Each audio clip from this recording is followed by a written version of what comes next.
नमस्कार, news point लेकर हाजिर हूं मैं राजीव। तो दोस्तों, मणिपुर पर बुरी तरह घिर चुके पीएम नरेंद्र मोदी के बचाव के लिए अब बीजेपी कुतर्कों पर उतर आई है। मणिपुर पर बीजेपी के कुतर्क इस संवेदनशील मसले पर राहत की जगह जख्मों को कुरेदने का काम कर रहे हैं। आप जानते हैं कि कल शाम सोशल मीडिया पर जब मणिपुर के 2 महिलाओं के साथ हुई अमानवीयता की तस्वीरें वायरल हुईं तो देश सन्न रह गया। उस भयावह वीडियो को अब सरकार ने प्रतिबंधित कर दिया है, लेकिन जिस किसी ने उसे देखा भीतर तक कांप गया कि कोई भी इतना क्रूर कैसे हो सकता है, इतनी हैवानियत कहां से आ सकती है। और इसका जवाब यही मिला कि ये सब नफरत की राजनीति की देन है। 3 महीने से जल रहे मणिपुर को अगर बीजेपी सरकार ने संभालने की कोशिश की होती तो शायद ऐसी अमानवीयता से बचा जा सकता था। लेकिन अब तो जो कुछ मणिपुर में हुआ या हो रहा है वो सबके सामने आ गया है। बीजेपी की संवेदनहीनता और पीएम मोदी की चुप्पी के खिलाफ अब सोशल मीडिया पर नाराजगी जतलाई जा रही है, और अभी से नहीं, पिछले 3 महीने से जतलाई जा रही है। जब ज्यादा बढ़ी और खासकर इस वीडियो के बाद से, तो फाइनली महिला एवं बाल विकास मंत्री स्मृति ईरानी से जब सवाल पूछे जाने लगे कि स्मृति ईरानी जी, आप कब बोलेंगी, प्रधानमंत्री कब चुप्पी तोड़ेंगे, क्योंकि आप महिला, और खासकर आपसे इसलिए कहा जा रहा है क्योंकि आप महिला एवं बाल विकास मंत्री हैं।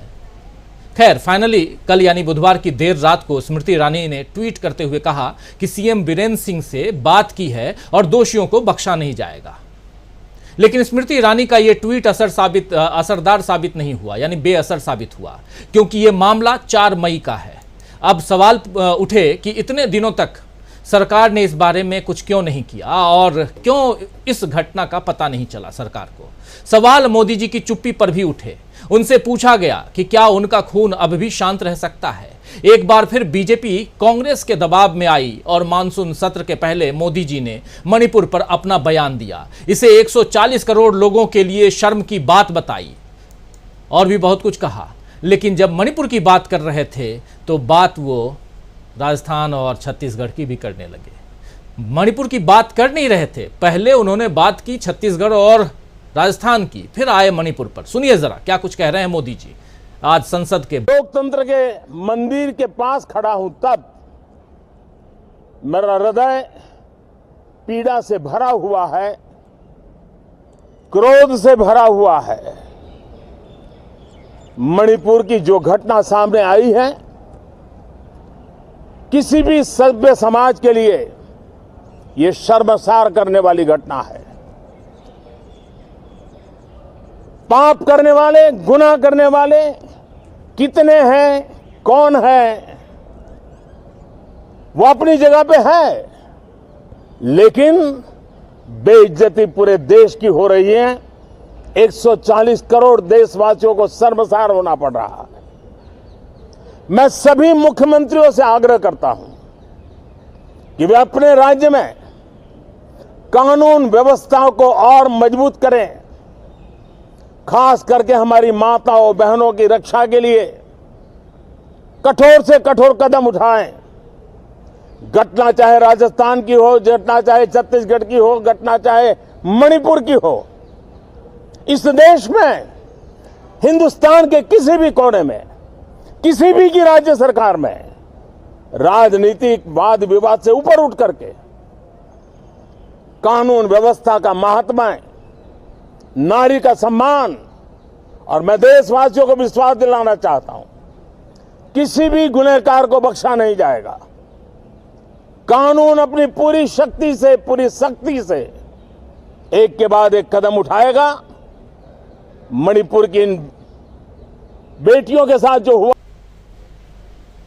तो मोदी जी के इस बयान को सुनकर लग ही नहीं रहा है कि ये अपने देश की महिलाओं पर हुए अत्याचार से दुखी प्रधानमंत्री की वाणी है, बल्कि यहां भी चुनाव प्रचार की गंध आ रही है। आप जानते ही हैं कि जल्दी ही 5 राज्यों में विधानसभा चुनाव हैं और उसके बाद लोकसभा का चुनाव, और इससे पहले बेंगलुरु में विपक्षी दलों ने इंडिया यानी Indian national developmental inclusive alliance का गठन कर लिया है, जिसके बाद से बीजेपी खुद को हारा हुआ महसूस कर रही है। इंडिया की घोषणा के बाद एनडीए को लेकर मोदी जी ने जो कुछ कहा वो हम जानते ही हैं और आप सब सुन चुके हैं। उन्होंने इसे न्यू इंडिया से जोड़ दिया, लेकिन वो मणिपुर पर तब भी चुप थे क्योंकि उन्हें लगा होगा कि विपक्ष के सवाल उनकी सत्ता नहीं हिला पाएंगे, मगर अब शायद वो अपनी कुर्सी हिलती हुई महसूस कर रहे हैं। इसीलिए उन्होंने किसी तरह अपनी प्रतिक्रिया दे दी। हालांकि संसद में चर्चा की नीयत बीजेपी अब भी नहीं दिखा रही है, बल्कि मोदी जी का बचाव करने के लिए रविशंकर प्रसाद ने तो यहां तक कह दिया कि नरेंद्र मोदी की सरकार देश की बहन बेटियों की इज्जत के बारे में बहुत ही गंभीर और संवेदनशील है। जरा सुन लीजिए। कांग्रेस पार्टी से और क्या अपेक्षा की जाए। विशेष रूप से हर सदन के पहले एक गुब्बारा छोड़ते हैं और फिर गायब हो जाते हैं, बहस से भाग जाते हैं। याद होगा, पेगासस की बात लेके आ गए, सरकार की ओर से जवाब दिया गया, कहा सुप्रीम कोर्ट से इंक्वायरी होनी चाहिए। सुप्रीम कोर्ट से इंक्वायरी हुई तो राहुल गांधी ने अपना ही मोबाइल नहीं दिया उस कमेटी को। याद है ना आपको? आज कांग्रेस के इन कुकृत्यों को रिकॉल करना जरूरी है। राहुल गांधी विदेश में इतना बोलते हैं कि मेरा फोन टैप होता है, और जब उसकी जांच का विषय आया तो उन्होंने अपने फोन को उस कमेटी को डिपॉजिट करना भी उचित नहीं समझा। इधर एक और पैटर्न हम देख रहे हैं, इस पर कभी विस्तार से चर्चा करेंगे आपसे, कि जब भी संसद का सत्र होता है तो एक नैरेटिव ये सोच लेते हैं और फिर चाहते हैं कि पूरा उसी पर बहस हो।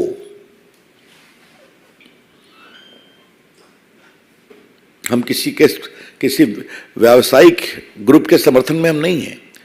अडानी पर कितना हंगामा किया गया, सरकार ने जवाब दिया। राहुल गांधी का जवाब मैंने खुद दिया था लोकसभा में। सुप्रीम कोर्ट ने बाकायदे कमेटी बनाई हुई है, फिर भी हंगामा। और जब मालूम हुआ कि कांग्रेस पार्टी के राज में ही और मनमोहन सिंह के राज में अडानी जी ने व्यापार क्या क्या किया है, तो फिर बैकफुट पे चले गए। ये क्यों? कभी पेगासस, कभी अडानी, कभी कोई विदेश में कोई रिपोर्ट आई कोलिसिव तो उस पर, कभी किसी विदेशी टीवी चैनल ने कोई डॉक्यूमेंट्री बनाई तो उस पर। सदन को किसी न किसी रूप में डिरेल करना है, सदन को नहीं चलने देना है। और राफेल की बात तो आप जानते ही हैं, कितना हंगामा हुआ था, और उसमें ऐसे शर्मनाक नारे लगाए गए थे हमारे प्रधानमंत्री के बारे में। जनता ने जवाब दिया।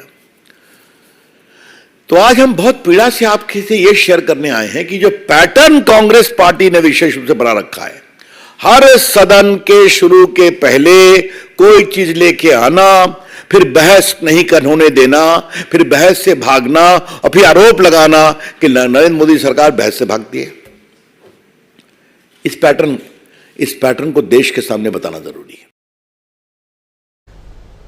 तो चलिए, रविशंकर प्रसाद जी से ही पूछा जाना चाहिए कि क्या ये जो अभी कांग्रेस लेकर के आई है, मान लिया वो कांग्रेस लेकर के आई है, लेकिन मणिपुर की घटना क्या कांग्रेस की देन है? मणिपुर की घटना जो वीडियो है वो क्या कांग्रेस बना करके शेयर कर रही है? मणिपुर में जो दो समुदाय के बीच हो रहा है, जो कॉन्फ्लिक्ट है, वो कांग्रेस के कारण हो रहा है? क्या अभी जो संसद का मानसून सत्र शुरू हुआ है और उससे पहले उस पैटर्न के तहत अगर देखा जाए, अगर रविशंकर प्रसाद जी सही कह रहे हैं, तो वो क्या कांग्रेस की देन है? बहुत सारे सवाल हैं। खैर, चाहे मोदी जी हों या रविशंकर प्रसाद जी हों, ये जो कुछ भी कहें, मगर जो सच है वो सबके सामने है। आज सुप्रीम कोर्ट ने भी इस मुद्दे पर स्वतः संज्ञान लेते हुए मोदी सरकार को घेरा है और अगली सुनवाई के लिए अगले शुक्रवार की तारीख मुकर्रर की है। सुप्रीम कोर्ट के chief justice of India CJI ने, यानी DY चंद्रचूड़ ने साफ साफ कहा है कि न्यायालय मणिपुर में महिलाओं के साथ यौन हिंसा के अपराध पर सामने आए वीडियो के दृश्यों से बहुत परेशान है। साफ कह रहे हैं, हमारा विचार है कि न्यायालय को अपराधियों को जवाबदेह ठहराने के लिए सरकार द्वारा उठाए गए कदमों से अवगत कराया जाना चाहिए और ऐसी घटनाएं दोहराई नहीं जानी चाहिए। मीडिया में दिखाए गए दृश्य गंभीर संवैधानिक उल्लंघन को दर्शाते हैं। तनावपूर्ण माहौल में हिंसा करने के लिए महिलाओं को उपकरण के रूप में उपयोग करना पूरी तरह से अस्वीकार्य है। यह कह रहे हैं सीजेआई DY चंद्रचूड़, छोटी मोटी बात नहीं कह रहे हैं।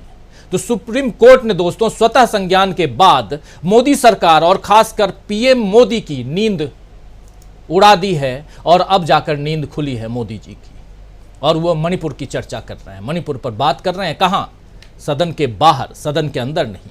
इधर कांग्रेस संसद में इस मुद्दे पर बहस चाहती है।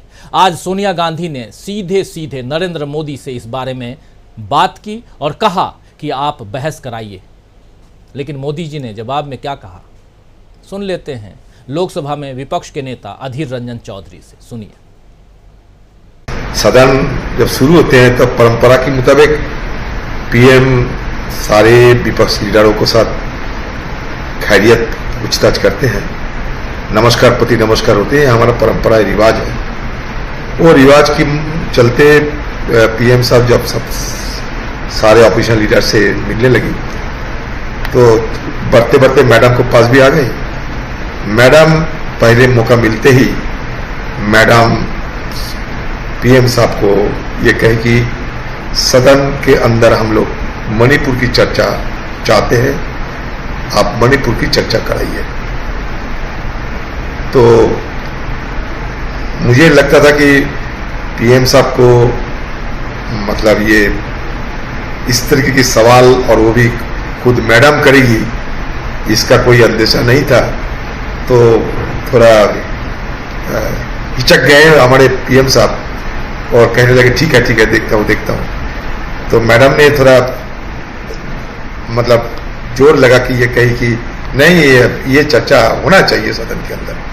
तो आज मतलब मान लीजिए कि सदन शुरू हुई, मैडम की अपनी तरफ से मांग रखकर मतलब सारे ऑपोजिशन की जो वो मांग मैडम खुद रखी और वो सीधे तौर पर पीएम मोदी साहब को पास ही रखी। हम लोग तो इधर उधर करके सीधे कभी स्पीकर होते जाते हैं, रूल होते जाते हैं। तो मैडम को ये लगे कि इधर उधर की बात ना करके सीधा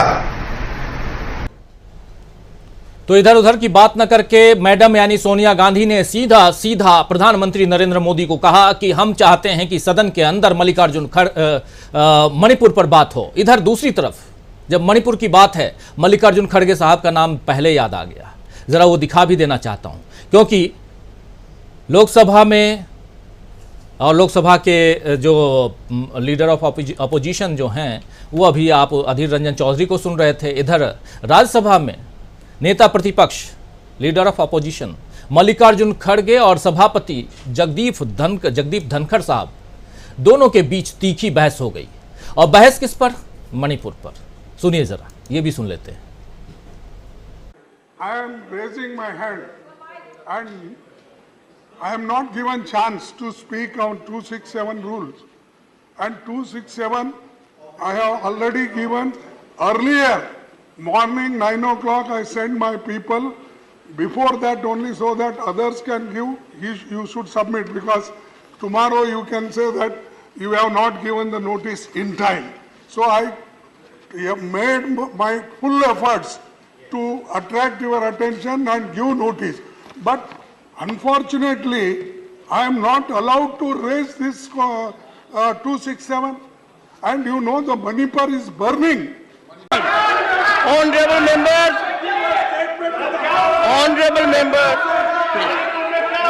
I expect the leader of the opposition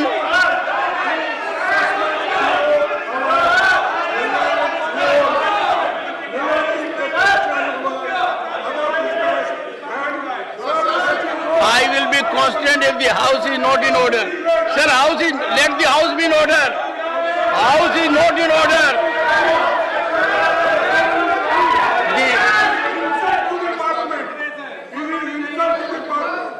It is insult to the house. Sir.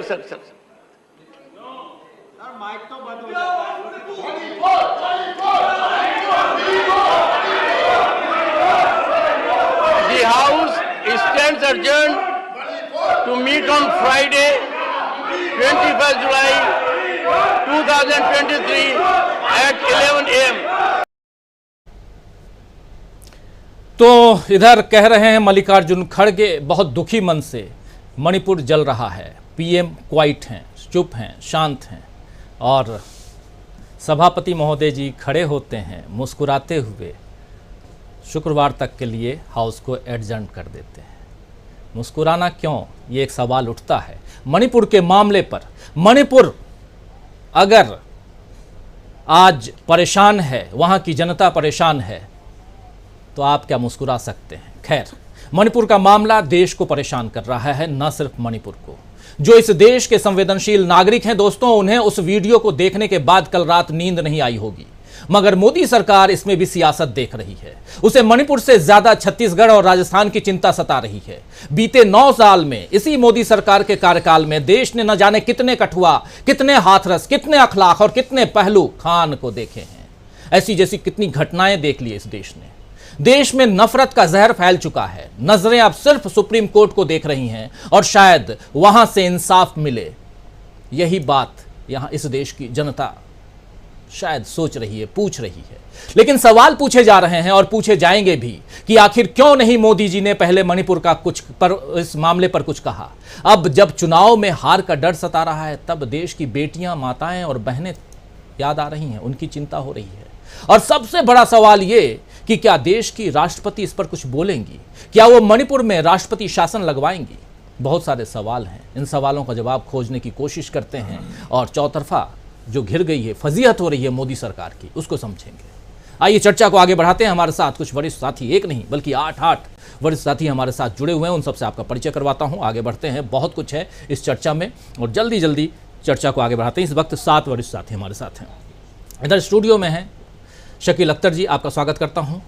Professor अखिल स्वामी जी हैं हमारे साथ डॉक्टर प्रकाश हिंदुस्तानी जी हैं हमारे साथ, विजय शंकर सिंह जी हैं रिटायर्ड IPS ऑफिसर, हमारे साथ प्रशांत टंडन जी हैं, हमारे साथ डॉक्टर दीपक पाचपुर जी हैं और अमलेंदु उपाध्याय जी हैं। आप सबका स्वागत इस्तकबाल इस कार्यक्रम में। स्वागत इस्तकबाल आप तमाम दोस्त साथी शुभचिंतक आप सबका जो अब तक जुड़ चुके हैं, जो जुड़ने वाले हैं। बहुत ही गंभीर विषय, और अगर आप मणिपुर के हालात को देखेंगे, अगर वहाँ की तस्वीरें देखेंगे, तो ऐसे भी इसकी गंभीरता को आप समझ जाएंगे। सीधे आना चाहता हूँ प्रोफेसर अखिल स्वामी जी, आपके पास क्या कहेंगे? कोई सवाल नहीं, जो कुछ था आपके सामने। राजीव जी, आपने कहा कि आपको अपेक्षा थी। देखिए, जिन्होंने अपने पत्नी का सम्मान नहीं किया, जिन्होंने अपनी बहन का सम्मान नहीं किया और जिनके कोई बेटी नहीं है, उनसे सम्मान की उम्मीद आप नहीं कर सकते। पूरे विश्व में भारत की जो गति बन रही है, भारत की जो छवि बन रही है, आज तक हिंदुस्तान की जो छवि थी पूरे विश्व में, वो इतनी खराब नहीं थी।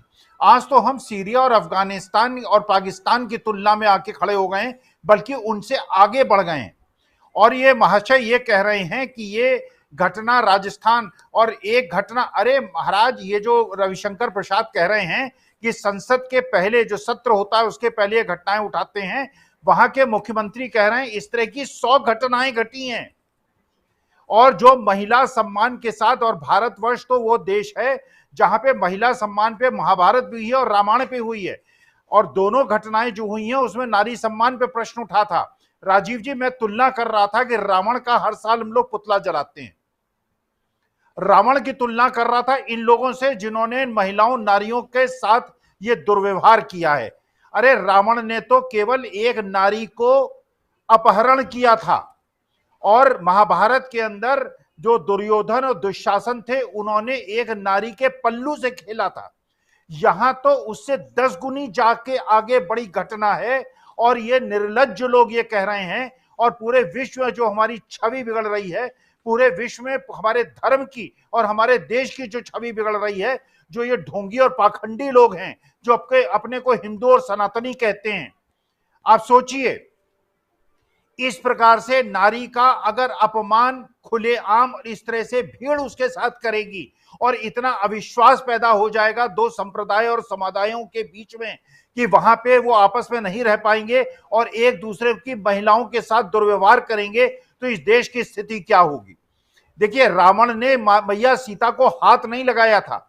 यहां तो जिस प्रकार के दुर्व्यवहार हो रहे हैं, औरतों के साथ दुर्व्यवहार हो रहा है, फिर उनका रेप हो रहा है, फिर उनको मारा जा रहा है, और वहां का मुख्यमंत्री, बेशरम मुख्यमंत्री, ये कह रहा है कि इस तरह की तो 100 घटनाएं हुई हैं, ये कौन सी अकेली घटना है। और उसके बाद इन लोगों को नींद आ रही है, ये शर्म से जी रहे हैं और राज कर रहे हैं। लाल बहादुर शास्त्री ने एक रेल के एक्सीडेंट पे रिजाइन किया था।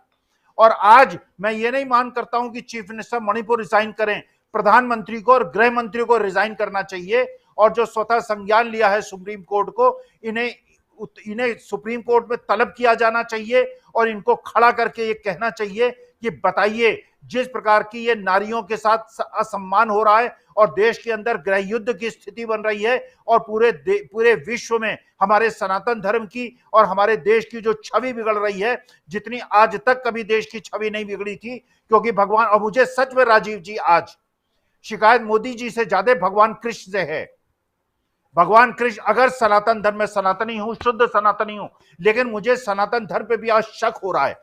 मैं भगवान कृष्ण से पूछना चाहता हूं, अगर मेरे सामने आए मैं उनसे पूछूंगा कि भगवान आपने वादा किया था, अरे किस कलयुग की इंतजार कर रहे हैं आप, किस अवनति की इंतजार कर रहे हैं? इससे ज्यादा भी अवनति होगी जहां पे महिलाओं को निर्वस्त्र करके उनके साथ दुर्व्यवहार हो, उनका रेप हो और उनका मर्डर हो, और इस प्रकार की घटनाएं लगातार उस प्रदेश के अंदर हो। भगवान कृष्ण, या तो आपने झूठ बोला था या आपको यह प्रकट होना चाहिए था। और मैं ये कामना करता हूं कि चंद्रचूड़ साहब और सुप्रीम कोर्ट की आत्मा, भगवान कृष्ण की आत्मा उनके अंदर प्रवेश करे और भगवान कृष्ण उनको आदेश दें कि इन दोषियों को ही नहीं, ये जो गृह मंत्री और मुख्यमंत्री और प्रधानमंत्री जो देश के संरक्षक हैं, जिनकी तरफ हम आशा की निगाह से देखते हैं, इनको भी दंडित करें और 5 दिन तक वहां सुप्रीम कोर्ट में हमें खड़ा रखें कि खड़े रहो, और छठे दिन जाकर जितने भी दोषी हैं धर्म और जाति से ऊपर उठकर इनको न्याय दो और हमारी बेटियों को, हमारे देश की नारियों को और महिलाओं को सम्मान दो। जी बिल्कुल बिल्कुल, महिलाओं का सम्मान, नारियों बेटियों का सम्मान होना चाहिए। लेकिन यहाँ मणिपुर जल रहा है। एक तरफ इधर मल्लिकार्जुन खड़गे सदन के अंदर कह रहे हैं कि मणिपुर जल रहा है, और दूसरी तरफ सरकार जो है वो कहती है संसद कल शुक्रवार तक के लिए एडजर्न्ड। खैर, प्रेम कुमार जी हमारे साथ जुड़ गए हैं। प्रेम कुमार जी, आपका स्वागत करता हूं। वरिष्ठ पत्रकार हमारे साथी प्रेम कुमार जी, आपके पास आना चाहता हूं। मणिपुर के मसले पर जो कुछ सुबह से हो रहा है उसी पर हम चर्चा कर रहे हैं। सुबह ही नहीं बल्कि ये तो पिछले 75 दिन अमृतकाल का इंतजार था। शायद देश की सरकार को अमृतकाल का वक्त पूरा हो गया, 75 नहीं जबकि 79 दिन हो गए। और 3 मई से इसकी शुरुआत हुई। 4 मई की एक घटना है, उस घटना का वीडियो कल शाम तक आता है, और उसके बाद अब सरकार कह रही है कि ये कांग्रेसी जो हैं वो जैसे ही संसद का कोई सत्र शुरू होता है ये कुछ न कुछ ऐसा शिगुफा छोड़ देते हैं और संसद की कार्यवाही चलने में बाधक हो जाती है, और ऐसे शिगुफे के कारण, और उसके बाद से सरकार काम नहीं कर पाती है। क्या कहेंगे आप? धन्यवाद राजीव जी। देखिए, हमें रविशंकर प्रसाद जी का जवाब देने के बजाय प्रधानमंत्री जी के जवाब पर ही बात करना ज्यादा बेहतर लगता है। प्रधानमंत्री नरेंद्र मोदी जी ने जब मणिपुर पर पहली बार मुंह खोला तो मेरी पहली प्रतिक्रिया, तब मैं स्क्रीन पर ही था नेशनल चैनल पर, और मेरी पहली प्रतिक्रिया यही थी कि प्रधानमंत्री जी ने इस पूरे मामले को कानून व्यवस्था का मामला बताकर सामान्यीकरण कर दिया है।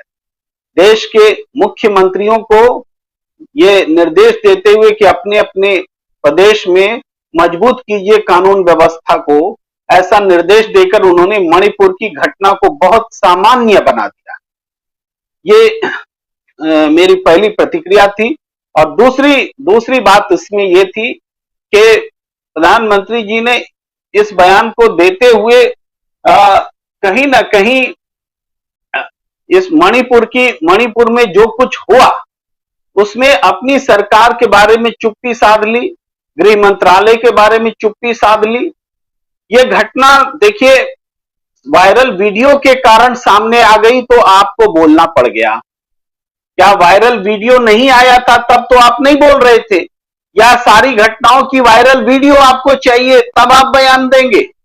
प्रश्न यह है कि जब 4 मई को घटना घटी, पुलिस के सामने घटी, पुलिस के छीन करके भीड़ दोनों महिलाओं को ले गई थी, और उस विजुअल में गौर कीजिएगा, उसके पीछे आगजनी की घटनाएं दिख रही हैं, आग लगता हुआ विजुअल उसमें दिख रहा है। तो आग भी लग रहा है, महिलाओं को पुलिस के पास से खींच करके नग्न परेड और जो कुछ भी निकृष्टतम कार्य हुआ है उसको मैं बयान नहीं करूंगा, लेकिन जो कुछ सामने आया उसको उसकी खबर पुलिस को थी, ये बात तो तय है, खुफिया एजेंसियों को भी थी, ये भी तय है, और मुख्यमंत्री को भी थी, क्योंकि ये बात पता नहीं चले, ये हो ही नहीं सकता कि इतनी बड़ी घटना सरेआम पूरे सबके सामने में नग्न परेड महिलाओं का, ये मुख्यमंत्री को भी पता थी। अब जब वहां अनुच्छेद 355 लगा हुआ है तो कानून व्यवस्था सीधे गृह मंत्रालय के पास यानी अमित शाह जी को भी पता है, ये हमें मानकर चलना होगा, क्योंकि उसके बाद वो गए थे वहां, उन्होंने मुआयना किया, मीटिंग ली, तो ऐसा नहीं है कि इस घटना के बारे में उनको पता नहीं चला होगा। तो सारी बातें पता चलने के बावजूद इतनी लंबी खामोशी आप ओढ़कर मुख्यमंत्री को तुरंत बर्खास्त किया जाए और अब जाकर के प्रतिक्रिया दे रहे हैं। गृह मंत्री को बर्खास्त करना चाहिए जिनको सब पता था और अब भी चुप हैं, और प्रधानमंत्री को तो बहुत पहले इस्तीफा दे देना चाहिए। ये सरकार रहने लायक नहीं है। इस ये घटना बस नमूना है, सैंपलिंग हुई है, क्योंकि मणिपुर में 2.5 महीने से हर दिन जुल्म की जो दास्तां लिखी जा रही है, वो दास्तां न तो बयां हो सकती है और कानून व्यवस्था की जो धज्जियां उड़ी है उसका भी कोई हम लेखा जोखा नहीं रख सकते।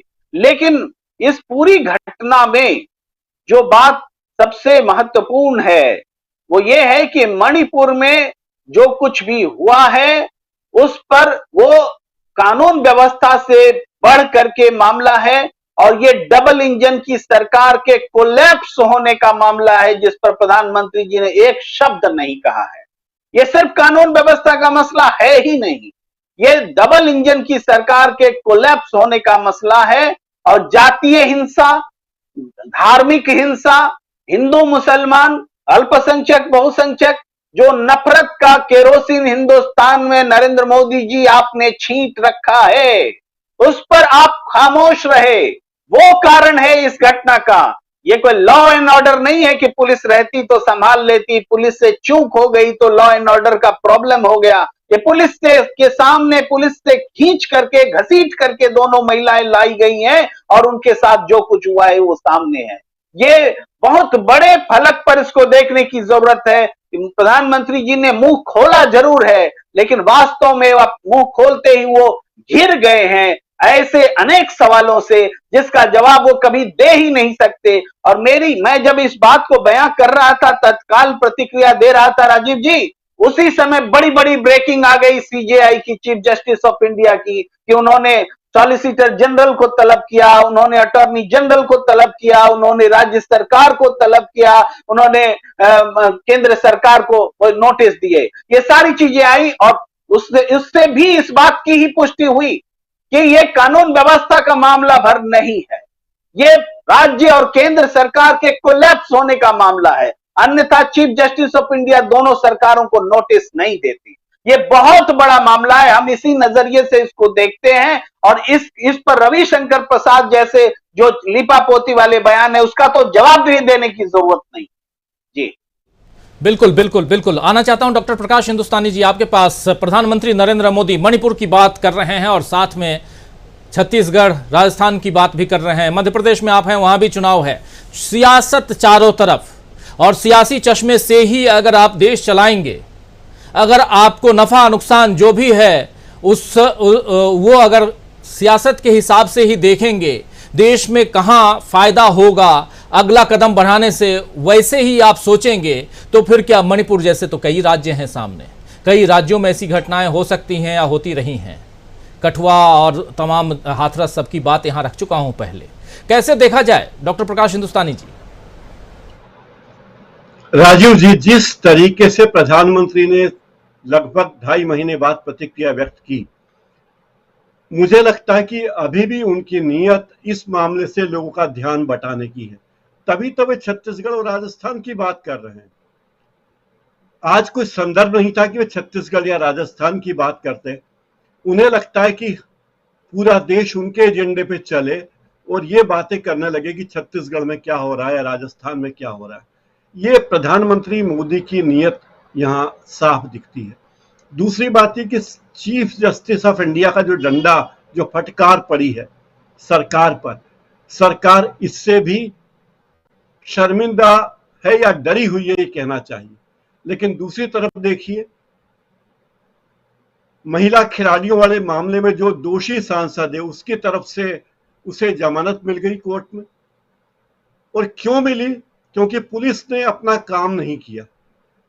पुलिस के वकील ने कोई प्रतिरोध नहीं किया कोर्ट में। तो जाहिर है सरकार क्या चाहती है।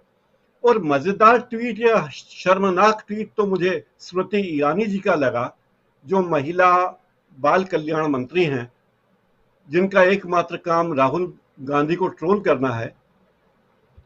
वो कहती कि मेरी बात हुई है मणिपुर के मुख्यमंत्री से और दोषियों को सजा मिलेगी। अरे भाई, दोषी तो मणिपुर के मुख्यमंत्री हैं, उन्हें सजा दीजिए। दोषी तो 7 राज्यों के सुपर पीएम जो बने हुए हिमंता बिश्व शर्मा, जिनसे पूछे बिना 7 राज्यों में पत्ता नहीं खड़कता, वो दोषी हैं। और दोषी तो गृह मंत्री अमित शाह भी हैं जो चुप रहे। दोषी तो हमारे माननीय प्रधानमंत्री भी हैं, क्या उनका कोई कसूर नहीं है? लेकिन ये सारी बातें कह के मामले को बहुत सामान्यीकरण करना चाहते हैं। उन महिलाओं के साथ उनके भाई और पति भी थे जिन्हें मार दिया गया, उसी घटना के ठीक पहले, उसके बाद उन महिलाओं से दरिंदगी हुई। इतिहास में ऐसी विभत्स घटना, और ये सामान्य घटना लगती हमारे नेताओं को। संसद में इस पर बात नहीं करना चाहते। वो तो सोनिया गांधी जी ने आज प्रधानमंत्री से सीधे कहा कि इस मुद्दे पे चर्चा कीजिए, और प्रधानमंत्री टालते हुए चले गए। और बस कुछ सेकंड, शायद आधा मिनट या 32-33 सेकंड उन्होंने दिए, बाकी अपने ही ढपली, अपना ही राग चलाते रहे। और कौन बोलते हैं? और रविशंकर प्रसाद। भाई, रविशंकर प्रसाद कौन है? भारत सरकार के गृह मंत्री हैं, भारत के प्रधानमंत्री हैं, भारत सरकार के अधिकृत प्रवक्ता है। बयानबाजी करने के लिए वो आ गए हैं ताकि ये ध्यान हटाया जा सके कि विपक्ष क्या कह रहा है। दूसरी बात है कि मणिपुर की घटना में भारत की जो वैश्विक बेइज्जती हुई है, और हमें जितना अमानवीय सरकार, अमानवीय देश करार दिया जाने लगा है, उसमें देश के 140 करोड़ लोगों की कोई गलती नहीं है। कुछ हजार लोगों की गलती और सरकार की लापरवाही का जिम्मा 140 करोड़ लोगों के माथे पर फूट रहा है। यहां भी हमारी सरकार चुप बैठी है। भाई, सरकार का मुझे, और जिस तरह से प्रधानमंत्री जी ने टिप्पणी व्यक्त की है कि मेरा हृदय बड़ा द्रवित है, मैं दुखी हूं, ऐसी टिप्पणी तो उन्होंने प्रज्ञा भारती के वक्त भी कही थी कि मैं मन से, हृदय से उन्हें माफ नहीं करूंगा। लेकिन प्रज्ञा भारती को टिकट मिला, प्रज्ञा सिंह ठाकुर को टिकट मिला, जो भी कभी कहा जाता है। तो क्या ऐसी ही भावना माननीय प्रधानमंत्री रखते हैं अभी भी? क्या अभी भी मणिपुर के मुख्यमंत्री पर ऐसे ही कार्रवाई होगी? क्या दोषी पुलिस अधिकारियों पर वैसी ही कार्रवाई होगी जैसे प्रज्ञा ठाकुर पर हुई है? इस मामले में पूरी दुनिया में जो भद पीटी, उसकी तरफ भी सरकार का ध्यान नहीं गया। मूल बात यह कि भद या न पीटे, अगर इस देश में एक महिला के साथ भी ज्यादती होती है, एक महिला के साथ भी, तो ये हमारी मानवता के लिए शर्मसार कर देने वाली घटना है, हमारी सरकारों के लिए शर्म से डूब मरने वाली घटना है। और हमारे नेता कहते हैं और ट्वीट करते हैं कि फला जगह तो 100 महिलाओं के साथ ऐसी घटना हुई या कई के साथ हो चुका है। अरे, ये कहते हुए जरा लाज नहीं आई, जरा शर्म नहीं आई उन्हें कि वो क्या कर रहे हैं? वे जिम्मेदार पदों पर बैठे हैं, सबका साथ, सबका विकास, सबका विश्वास वाली बात करते थे, और अब क्या कर रहे हैं आप? और आप देश के ही 2 वर्गों के बीच मतभेद कर रहे हैं, जहां सैकड़ों धार्मिक स्थल जला दिए गए, कई लोगों के घर जले, हजारों लोग बेघर हैं, हजारों लोगों को खाने को नहीं मिल रहा है, वहां पे इंटरनेट प्रतिबंधित कर दिया गया। और आप कह रहे हो कि राज्य सरकारों का काम है कि वे ठीक से काम करें, इसके बारे में उन्हें आगाह कर दिया गया है। दिल्ली में जो हो रहा है, दिल्ली में तो आपके एलजी की चलती है, तो एलजी किस तरह गंभीरता से काम करते हैं ये पूरा देश जानता है। और महिला पहलवानों के साथ जो कुछ हुआ, उनके आंदोलन के बाद भी सरकार के कान पर कितनी जू रहेंगी सबको पता है। तो मुझे लगता है प्रधानमंत्री नरेंद्र मोदी इस पूरे मामले में लोगों का ध्यान मणिपुर से हटाकर दूसरे राज्यों पर ले जाना चाहते हैं, दूसरी जगहों पर, दूसरे मुद्दों पर ले जाना चाहते हैं। वो नहीं होना चाहिए और सरकार पर दबाव डालना चाहिए कि वो अपना काम करे। और जो प्रधानमंत्री को इसमें बयानबाजी की जरूरत थी ही नहीं, प्रधानमंत्री को एक्शन लेना था, प्रधानमंत्री हैं, उन्हें बयान मंत्री थोड़ी है, उन्हें बयान देना है। तो मैं बहुत शर्मसार हूं कि इस देश में ऐसी घटनाएं हो रही है और इसलिए और ज्यादा शर्मसार हूं कि हमारी सरकारें इस पर मौन है। वे जिम्मेदार मौन है जिनका काम है ऐसे मामलों पर सख्ती बरतना और ये व्यवस्था करना कि भविष्य में कहीं भी, देश में कहीं भी, किसी भी राज्य में ऐसी वारदात दोबारा ना हो। राजीव जी। जी बिल्कुल बिल्कुल। इधर हमारे साथ जुड़े हुए हैं शकील अख्तर जी। शकील अख्तर जी, आपके पास आना चाहता हूं। आप पार्लियामेंट में थे जब प्रधानमंत्री नरेंद्र मोदी पार्लियामेंट में अपनी बात रख रहे थे, तब भी वहां आप मौजूद थे। आपसे समझना चाहता हूं कि कांग्रेस की क्या प्रतिक्रिया है इस पे और क्या कुछ आगे, क्या संसद की कार्यवाही जो है वो ऐसे ही होगी प्रोसीडिंग? अब हम अगले मतलब 11 अगस्त तक जो कार्यवाही चलनी है, संसद चलना है अभी, ऐसे ही चलते हुए हम देखेंगे? देखिए राजीव जी, सबसे पहले तो हम एक बात कहना चाहेंगे कि हम मणिपुर के मुख्यमंत्री की बर्खास्तगी या इस्तीफे की मांग से कतई सहमत नहीं हैं। जो मणिपुर के मुख्यमंत्री हैं वो पीएम मटेरियल हैं। उन्होंने कहा कि सैकड़ों ऐसी घटनाएं हो चुकी हैं। इस घटना को जस्टिफाई करने के लिए उन्होंने सैकड़ों घटनाएं बता दी। तो वो मुख्यमंत्री काहे के लिए हैं? उन घटनाओं पर उन्होंने कोई नियंत्रण नहीं किया, जिन्होंने किया है उनको कोई सज़ा नहीं दी, और वो बड़ी शान से बता रहे कि सैकड़ों घटनाएं हुई, इस घटना से क्या फ़र्क पड़ता? उनमें बहुत संभावना है। हमने पहले भी कहा था कि मणिपुर गुजरात पार्ट 2 है। जो प्रयोग गुजरात में किया था, अब उसी प्रयोग को आगे बढ़ाया जा रहा है। आप देखिए कि गुजरात में भी इसी तरह दूसरे लोगों पे आरोप लगाए गए थे और यहाँ पे भी कांग्रेस की बात कर रहे हैं कि कांग्रेस ने ये किया, कांग्रेस ने वो किया। अरे भाई, कांग्रेस की तो 1 महीने पहले फैक्ट फाइंडिंग टीम जो है वो मणिपुर गई थी और उसने वहाँ से आके कहा था कि वहाँ पे गृह युद्ध हो रहा है। ये शब्द थे कांग्रेस की टीम के। वहाँ पे लीबिया जैसा हाल है, सूडान जैसा हाल है। और उसके बाद पूरा विपक्ष मणिपुर का 2 हफ्ते तक पूरा दिल्ली में पड़ा रहा प्रधानमंत्री से मिलने के लिए जी, लेकिन प्रधानमंत्री नहीं मिले और फ्रांस उड़ गए। आखिरी तक उस विपक्षी जो नेता आए हुए थे, या 15 के करीब थे, वो ये कहते रहे कि नहीं कल मिल लेंगे, परसों मिल लेंगे, हमें उम्मीद है। उनसे पूछा कि आपको इतनी उम्मीद क्यों है? कि जब वाजपेयी जी के टाइम में ऐसा हुआ था, वाजपेयी जी हमसे मिले थे, 2 बार मिले थे, तो हम सोचते हैं कि मोदी जी भी मिलेंगे। तो ये जो कांग्रेस की बात कर रहे हैं, तो कांग्रेस का नेता राहुल गांधी तो मणिपुर हो आया, लोगों से मिले आया। लेकिन सवाल सबसे बड़ा ये है कि प्रधानमंत्री मोदी जो हैं वो न तो गए न उस पर बोले, और जो आज वो बोले हैं तो क्या बोला उन्होंने? सावन, लोकतंत्र का मंदिर, पवित्र, इन 3 शब्दों को बार बार वो उच्चारित करते रहे। और उसके बाद जब वो मणिपुर पे आए तो क्या बोले? राजस्थान और छत्तीसगढ़, इन दोनों को साथ में ले आए। मणिपुर की घटना के लिए वो कहते हैं कि 140 करोड़ लोगों का सर शर्म से झुक गया, समाज का सर झुक गया, देश का झुक गया। लेकिन ये नहीं बोले कि सरकार का झुक गया। गलती सरकार की है। आप सरकार में क्यों बैठे हुए हैं? आप कहते हैं कि आज ये वीडियो क्यों आया? अरे 4 मई की घटना थी, वो लोग गिरफ्तार क्यों नहीं हुए? अब आज गिरफ्तार कर रहे हैं। राजीव जी, शब्द नहीं है इन सब बातों को कहने के लिए, लेकिन हम लोगों का काम ऐसा है कि बोलना पड़ता है। 4 मई की घटना के बाद आज 2.5 महीने हो गए हैं। 2.5 महीने तक गिरफ्तार नहीं है। उन दोनों लड़कियों में से शायद एक तो रही नहीं है, उनके परिवार वाले नहीं रहे। और जो मतलब जो हुआ है, आप उस पर कह रहे हैं कि वीडियो कैसे आया? सवाल ये कि वीडियो इतने तक दबा क्यों रहा? और वीडियो दबा रहने, वीडियो का सवाल ही पैदा नहीं हुआ। जब पुलिस में FIR लॉन्च हो गई तो कोई कह सकता है कि ये बात मुख्यमंत्री को पता नहीं होगी? और डबल इंजन की सरकार, तो दूसरे इंजन को पता नहीं होगी प्रधानमंत्री को? प्रधानमंत्री ने आज बोला संसद में कि जब मैं आ रहा था तो मुझे मालूम पड़ा। आश्चर्यजनक। ऐसा ही तब बोला था जब पुलवामा की घटना हुई थी, हमारे 40 वीर जवान शहीद हो गए थे, कि मैं तो शूटिंग में था, मुझे तो मालूम नहीं।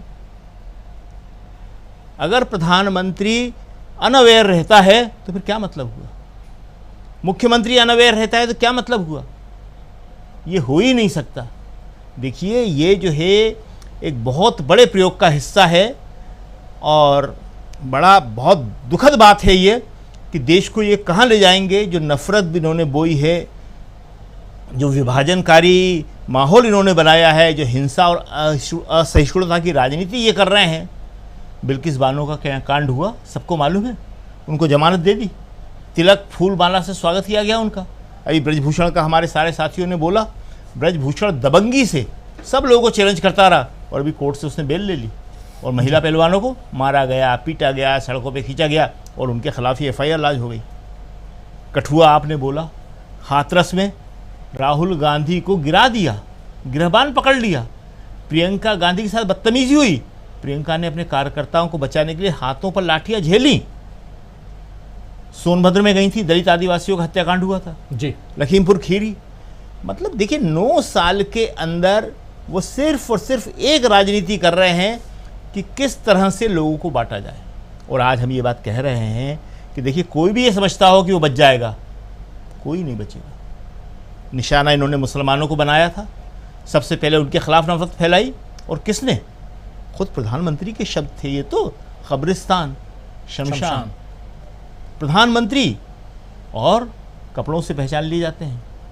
आज न्यूयॉर्क टाइम्स का भी अखबार आने वाले होंगे वहाँ के, लेकिन न्यूयॉर्क टाइम्स का आ गया है। बिल्कुल, न्यूयॉर्क टाइम्स ने लिखा। जरा स्क्रीन पे ले आइए, न्यूयॉर्क टाइम्स अमेरिका लिख रहा है जो आप कह रहे हैं। जी जी जी बिल्कुल। तो न्यूयॉर्क टाइम्स ने लिखा, पूरी दुनिया में इस घटना को लेकर हिंदुस्तान, क्या शब्द हम बोल नहीं सकते, हम लोगों की उसमें वो है नहीं, ये शब्द वही भक्त लोग बोलते रहते हैं। शर्मिंदगी का एहसास हो रहा है। और आप क्या सोचते हैं कि अमेरिका के भारत स्थित राजदूत ने जो ये कहा था, बिना सोच, न्यूयॉर्क टाइम्स लिख रहा है, देख लीजिए, video of sexual assault goes viral in India, renewing attention of ethnic conflict, लिखा हुआ है। तो ये पढ़ लीजिए। ये जो कांग्रेस की आप बात कर रहे हैं रविशंकर जी, आप तो ये बता दीजिए कि आप led to the first public comment from prime minister Narendra Modi. देख रहे हैं? तो ये रविशंकर जी ये जो बात कर रहे हैं, रविशंकर जी को थोड़ी शर्म आ जाना चाहिए। उन्हें मंत्रिमंडल से निकाला जा चुका है, उनके पास इस टाइम कोई असाइनमेंट नहीं है। अपने आप को दोबारा लाइमलाइट में लाने के लिए अभी इन्होंने ही कहा था, हमें जो याद है कि यूक्रेन में प्रधानमंत्री ने युद्ध रुकवा दिया था, ये श्रीमान रविशंकर प्रसाद जी थे, और एक्सटर्नल अफेयर्स मिनिस्टर को शर्म आई थी और उसने इसका खंडन किया था कि नहीं ऐसा नहीं हुआ था। तो पूरी दुनिया के अंदर ये जो हो रहा है वो इसलिए हो रहा है कि सबको मालूम है कि वहाँ क्या हुआ। हमारे प्रधानमंत्री को नहीं मालूम, हमारे मुख्यमंत्री को नहीं मालूम, यूरोपियन संसद ने कैसे प्रस्ताव पास कर दिया, उसके बाद सारी जानकारी थी। अमेरिका के पास पूरी जानकारी है। अमेरिका ने इतनी बड़ी बात कह दी कि हम मदद करें। सबको ये बात मालूम है कि भारत सरकार इस विभाजनकारी राजनीति को रोकने के लिए तैयार नहीं है, और हम फिर कह रहे हैं कि हर आदमी ये समझ जाए कि कोई नहीं बचेगा। हम मतलब ये सारी बातें एक हमारे हिंदुस्तान के समाज में जो सबसे उच्च वर्ग माना जाता है, जाति व्यवस्था में माना जाता है, बताना पड़ेगा, इसलिए बता रहे हैं कि देखिए ये महिला, ये तो आदिवासी महिला इसलिए आप कह रहे हैं, बिल्किस बानो मुसलमान थी, महिला पहलवान एक ख़ास वर्ग की थी, उस पर आक्रमण किया गया कि तुम इस जाति विशेष की हो, हरियाणा की, और हाथरस की लड़की दलित थी। लेकिन मध्य प्रदेश में हम बताते हैं आज VD शर्मा ब्राह्मण, उनकी पत्नी हायर एजुकेटेड, उनके ऊपर इन ट्रोलों ने इसी तरह हमला किया था। और मध्य प्रदेश के भाजपा अध्यक्ष आज भी वही हैं, VD शर्मा कुछ नहीं कर पाए थे। क्यों किया था? सबको मालूम है ये बात, या नहीं मालूम हो तो हम फिर बता देते हैं जी कि रात को श्रीमती VD शर्मा को एक दवा की ज़रूरत पड़ गई। वो खुद कॉलेज में प्रोफेसर हैं, दवा की ज़रूरत पड़ गई तो अपने ड्राइवर के साथ गाड़ी से निकली, तो एक दुकान खुली हुई थी केमिस्ट की, रात को वो वहाँ गई, उन्होंने दवाई का पर्चा दिया, दवाई ली। तो दवा जब ली तो उसने केमिस्ट ने बोला कि दीदी ये दवा थोड़ा सा इस तरह का असर करती है, थोड़ा ध्यान रखिएगा, इस तरह से इसको लीजिएगा। अच्छा लगा उन्हें, जाहिर है तो उन्होंने आके ट्वीट कर दिया कि बड़ा अच्छा लगा, उसने बड़े केयरफुली बड़ा अपना वो दिखाया और इस तरह मुझसे कहा, बहुत अच्छा लगा। संयोग से वो दुकानदार मुसलमान था। जैसे ही उन्होंने ट्वीट किया, भाजपा के बड़े बड़े नेता, हम कह रहे हैं, आप कहेंगे तो हम नाम भी बता देंगे, वो लोग ट्रोल करने लगे। भक्त लोग नहीं, सामान्य लोग नहीं, नेता इस बात के लिए ट्रोल करने लगे भाजपा के प्रदेश अध्यक्ष की पत्नी को कि तुमने एक मुसलमान दुकानदार की प्रशंसा कैसे कर दी। और उन्होंने कुछ नहीं लिखा था, वो आज भी सेव है लोगों के पास, बाद में लोगों को डिलीट करना पड़ा।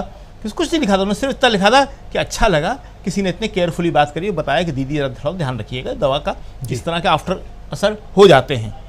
और उसके बाद उन्हें ट्विटर तक छोड़ना पड़ा। तो हम फिर कह रहे हैं कि समाज में कोई नहीं बचेगा। अगर भाजपा के प्रदेश अध्यक्ष की, इतना बड़ा प्रदेश है मध्य प्रदेश, उसके अध्यक्ष की पत्नी को ट्रोल किया जा सकता है, और अगर वो अपना ट्विटर अकाउंट बंद नहीं करती, वो अपने ट्वीट को वापस नहीं लेती, तो उनके साथ क्या हो जाता? कोई वीडी शर्मा मदद नहीं कर सकते थे उनके, कोई भाजपा की सरकार मदद नहीं कर सकती थी उनकी, कोई मदद नहीं कर सकता था। इसी तरह समाज के हर वर्ग के साथ, जो सवर्ण हैं उनके साथ भी, जो दलित हैं उनके साथ भी, जो पिछड़े हैं, आदिवासी हैं, मुसलमान हैं, जो जहाँ ताकतवर है वो दूसरे कमज़ोर के साथ कर रहा है।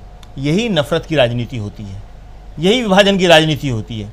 वो फिर ये नहीं देखता कि ये मुझे इसके साथ करना है, उसे जहाँ जो कमज़ोर लगता है, जिससे नुकसान पहुँचाना होता है और जिससे उसे फ़ायदा होता है, ये देश को बहुत बुरी तरह बांट देंगे। और इसलिए आज की तारीख़ में इस बात की बहुत ज़रूरत है कि पूरा देश एक साथ खड़ा हो और इस बात की जिम्मेदारी और जवाबदेही तय करने की बात करे कि ये मामला 2 आदमियों को पकड़ने का या 4 आदमियों को पकड़ने का नहीं है, मुख्यमंत्री का तो बिल्कुल नहीं है। ये बहुत ही उच्च स्तरीय मामला है कि आपने 9 साल तक जो जहर फैलाया था, बोए पेड़ बबूल का तो आम कहाँ से हुई, आम की उम्मीद करना बिल्कुल बेकार है। इस टाइम देश में बहुत ख़तरनाक स्थिति है, ऐसे मोड़ पे ले आए हैं जहाँ से देश को बचाने की जिम्मेदारी हम सब की है। बिल्कुल, नफरत का जहर इतना ज़्यादा फैला, में 2 लाइन ट्विटर पर लिख दी, तो वो जो लाइनें थीं, वो चूँकि वो दवा दुकानदार जो था वो मुसलमान था, अब बस यहाँ से शुरू हो गई कहानी, नफरत की कहानी जो फैल चुकी है। लेकिन वही बात वहाँ मणिपुर में भी है। प्रशांत टंडन जी एक बहुत गंभीर बात की तरफ इशारा कर रहे थे, अभी शकील अख्तर जी। गंभीर बात ये कि प्रधानमंत्री नरेंद्र मोदी जब अमेरिका गए थे तब भी मणिपुर की घटना का जिक्र हुआ था, डेमोक्रेसी को लेकर के बात हुई थी, और सवाल भी एक पत्रकार ने पूछा था प्रधानमंत्री नरेंद्र मोदी से, याद कीजिए। अभी जब प्रधानमंत्री नरेंद्र मोदी फ्रांस गए तब भी मणिपुर का जिक्र आया, और वो भी यूरोपियन यूनियन संसद में, पार्लियामेंट में वो जिक्र आया क्या। और उसके बाद देखिए अमेरिका के यहाँ जो राजदूत हैं, एम्बेसडर हैं, उन्होंने अपनी तरफ से, अमेरिका की तरफ से ये बात कही कि हम आपकी मदद करना चाहते हैं मणिपुर को लेकर के।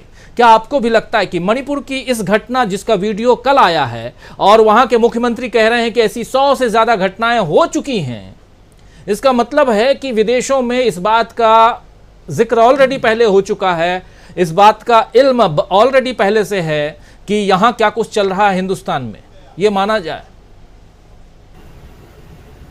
राजीव जी, जितना मीडिया में आया मणिपुर के बारे में, वो ही दिल दहला देने वाला था। और इस वीडियो के आने के पहले भी आप वो याद कीजिए कि जो मैंने इंटरव्यूज किए या जो मीडिया में खबरें आ रही हैं, वो तो बयान कर रहे थे वो स्थितियां। देखिए, जो शकील जी कह रहे हैं वो बात 100% मैं कहता हूं कि सही इसलिए है कि मोदी साहब ने एक लिंच मॉब क्रिएट किया है। वो लिंच मॉब की पॉलिटिक्स करते हैं, वो लिंच मॉब को उकसाते हैं हर भाषण में, हर बयान में। और आज भी जब उन्होंने छत्तीसगढ़ और राजस्थान को साथ में जोड़कर बयान दिया, वो लिंच मॉब के लिए ही इशारा था। वो कोडेड ब्लैंक भाषा बोलते हैं, उनका जो लिंच मॉब है उसको समझता है। जब वो कहते हैं कपड़ों से पहचान लो, तो वो लिंच मॉब पहचानता है कि वो किसके लिए कह रहे हैं। और दुनिया ये देख रही है, क्यों अमेरिकन जो ह्यूमन राइट वॉच के लोग आकर मणिपुर में जाना चाहते हैं जिनको वीज़ा नहीं मिला, उन सब ने भी वो वीडियो देखे होंगे जो कल आए वो जो लोग, जो member of parliament European union के जिन्होंने प्रस्ताव पारित किया और वोट किया, उन सब ने वो वीडियो देखे होंगे जो आए, और उन्होंने देखा होगा कि किस तरीके से मोदी साहब फ्रांस में रहते हुए और फ्रांस के आने के पहले भी इस पे कुछ नहीं बोले, और किस तरीके की बयानबाजी यूरोपियन यूनियन की पार्लियामेंट के लिए की गई। क्यों ये पश्चिम के लोग या दुनिया, चाहे वो न्यूयॉर्क टाइम्स हो, वॉशिंगटन पोस्ट हो, बीबीसी हो, या यूरोपियन यूनियन की पार्लियामेंट हो, जर्मनी हो, इंग्लैंड हो, अमेरिका हो, क्यों बोल रहे हैं? वो किसी और देशों के आंतरिक मामलों में नहीं बोलते हैं, वो भारत के भी आंतरिक मामलों में आज तक नहीं बोलते थे। किसी को याद है? बता दें कि यूरोपियन यूनियन की पार्लियामेंट में भारत के आंतरिक मामले में कब आखिरी बार बोला था? केवल एक कश्मीर का मामला इंटरनेशनलाइज होता रहा, उसके अलावा भारत का कोई और मामला इंटरनेशनलाइज नहीं होता था। क्यों बोल रहे हैं? उनको मालूम है वो दूसरा हिटलर नहीं पैदा होना देना चाहते इस दुनिया में। उनको उसके कॉन्सिक्वेंसेस मालूम है, उसका खामियाजा मालूम है, और मोदी साहब यही कर रहे हैं। और शकील साहब तो बीजेपी के अध्यक्ष की बात कर रहे हैं, उनकी पत्नी की बात कर रहे हैं। इस लिंच मॉब का, मोदी साहब के लिंच मॉब का पहला शिकार तो आडवाणी जी हुए थे। याद कीजिए, आडवाणी जी के घर के सामने भी धरने हो गए थे मोदी जी के समर्थकों के। तो ये देश बहुत ही एक अंधी गली में घुस चुका है और एक लिंच मॉब क्रिएट हो गया है। और मैं शकील साहब की बात से बिल्कुल सहमत हूं, कोई भी सुरक्षित नहीं है, कोई भी नहीं। बीजेपी का कोई समर्थक भी अगर आज चौराहे पे खड़ा होकर महंगाई के बारे में सवाल करेगा, वो लिंच मॉब उस समर्थक को भी पीटेगा। खुदा ना खास्ता कभी उनके घर वालों के साथ कुछ हो जाए और उनके साथ पुलिस जो है वो न्याय नहीं करे और वो आवाज उठाएंगे, तो उनके साथ भी लिंच मॉब वही व्यवहार करेगा जो बाकी लोगों के साथ करता है। ये एक खतरनाक चेन रिएक्शन इस देश में पैदा हो गया है, और ये पहली बार दुनिया में नहीं हो रहा। ये लिंच मॉब और भी जगह बने हैं।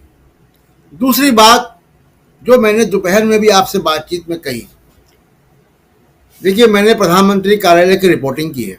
हमारे बीच में आईपीएस भी बैठे हुए रिटायर्ड, विजय शंकर जी, बाकी सब तजुर्बेकार लोग हैं। शकील साहब की बड़ी लंबी पत्रकारिता है।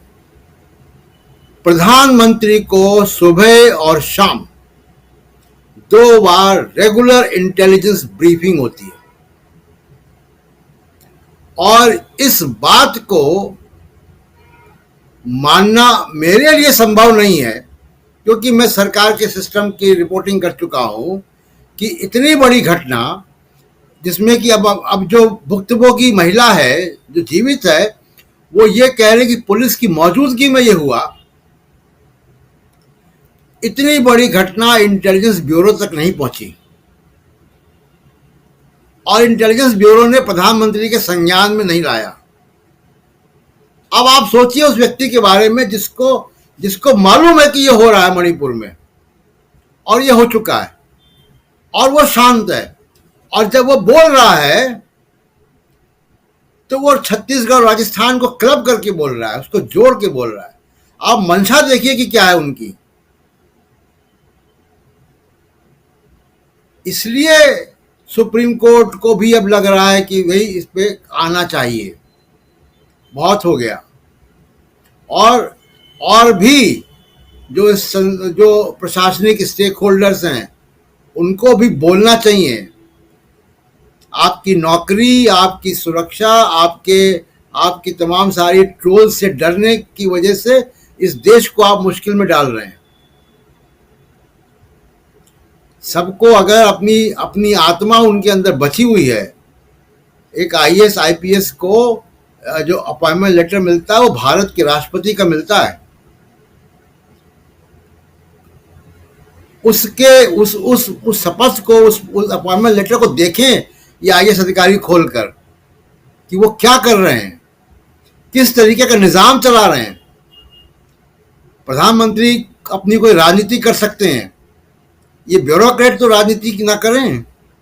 क्या ये ब्यूरोक्रेसी को नहीं मालूम था? क्या एजेंसियों को नहीं मालूम था? इतना टैक्स पेयर के पैसे से ये लोग जीते हैं जिसका कि ऑडिट भी नहीं होता है। इनको इतना बेतहाशा पैसा दिया जाता है जिसका ऑडिट भी नहीं होता। जनता के टैक्स के पैसे से ये लोग जो है काम करते हैं। कोई इक्विपमेंट, कोई एक्सेस की कोई कमी नहीं है, और उसके बाद देश को यहां पहुंचा दिया इन लोगों ने। और ये जो लिंच मॉब बन गया है राजीव जी, जिसकी तरफ इशारा कर रहे थे शकील साहब, ये लिंच मॉब किसी को नहीं छोड़ेगा। आप उत्तर भारत के लोग सोचते हो कि मणिपुर के लोग हमारे जैसे नहीं दिखते हैं, सुदूर राज्य है, यहां नहीं आएगा, यहां भी आएगा।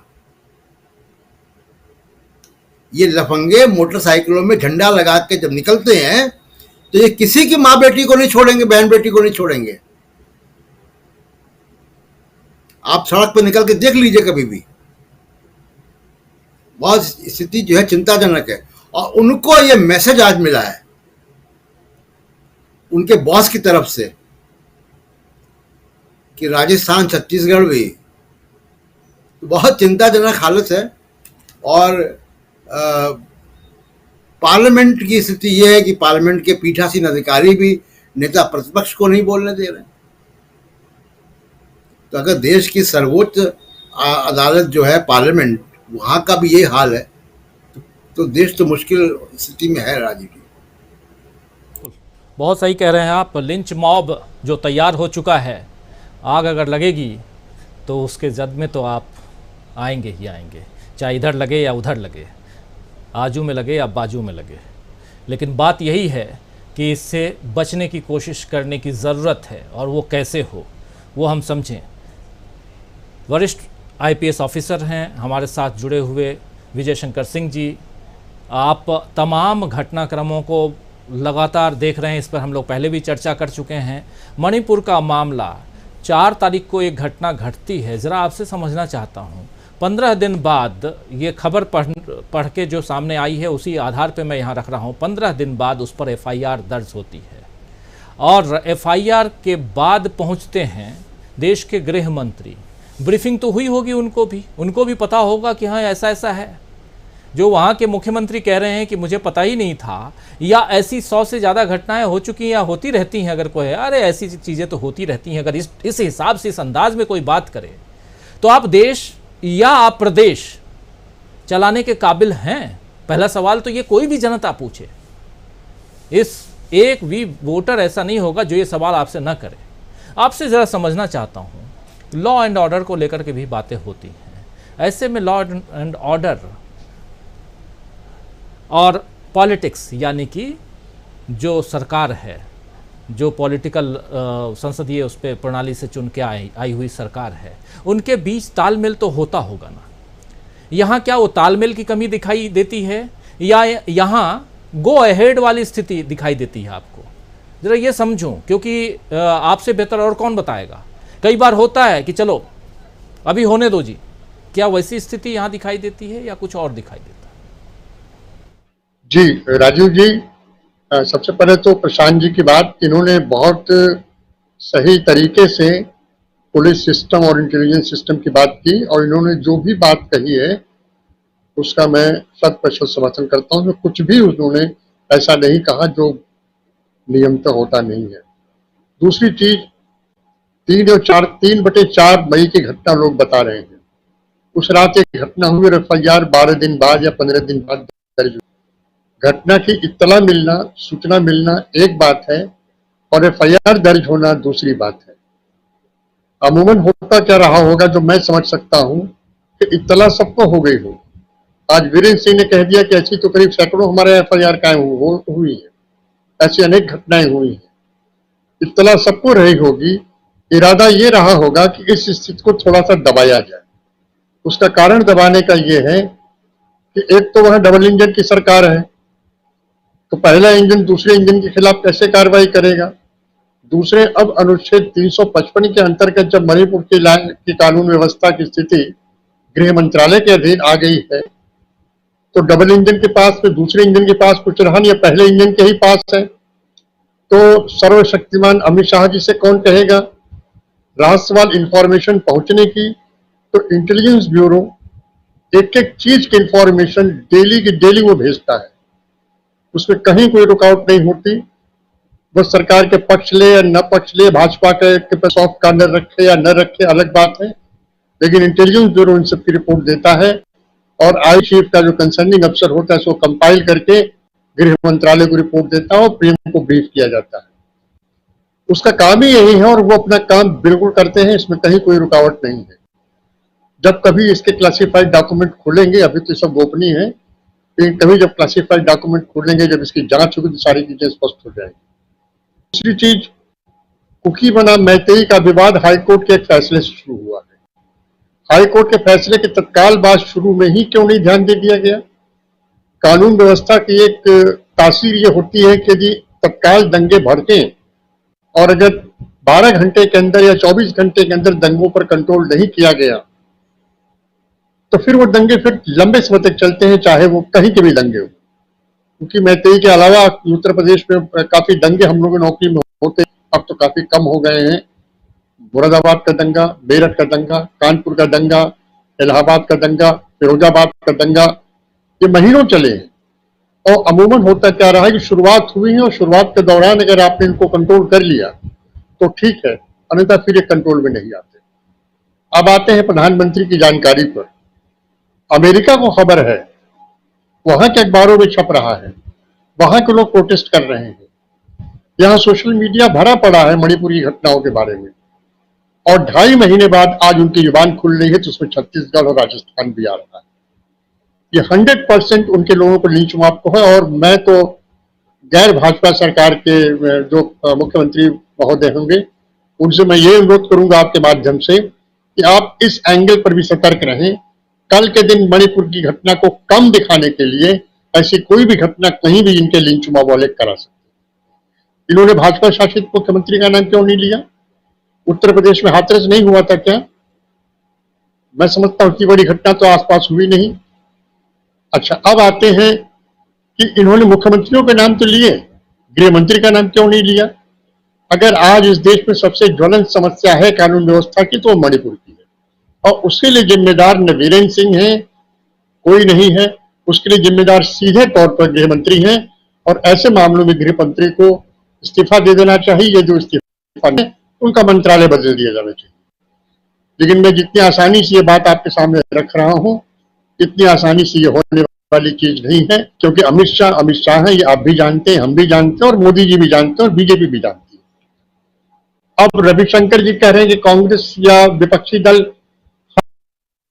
आते हैं जिससे संसद में हंगामा हो। संसद का सत्र चलता ही इसलिए है कि उस अवधि तक के ज्वलंत मुद्दों पर चर्चा की जाए। संसद का सत्र तो कम से कम मोदी करने के लिए नहीं चलता है। किसी अडानी पर चर्चा हुई, उसे आपने निकलवा दिया। खड़गे साहब को बोलने नहीं दिया। महुआ मोइत्रा जब खड़ी होती है बोलने के लिए तो उनका भाषण निकलवा देते हैं। तो आखिर संसद फिर किस लिए है? जब संसद में अडानी की बात नहीं होगी, पेगासस पे कह रहे हैं उन्होंने अपना मोबाइल नहीं दिया।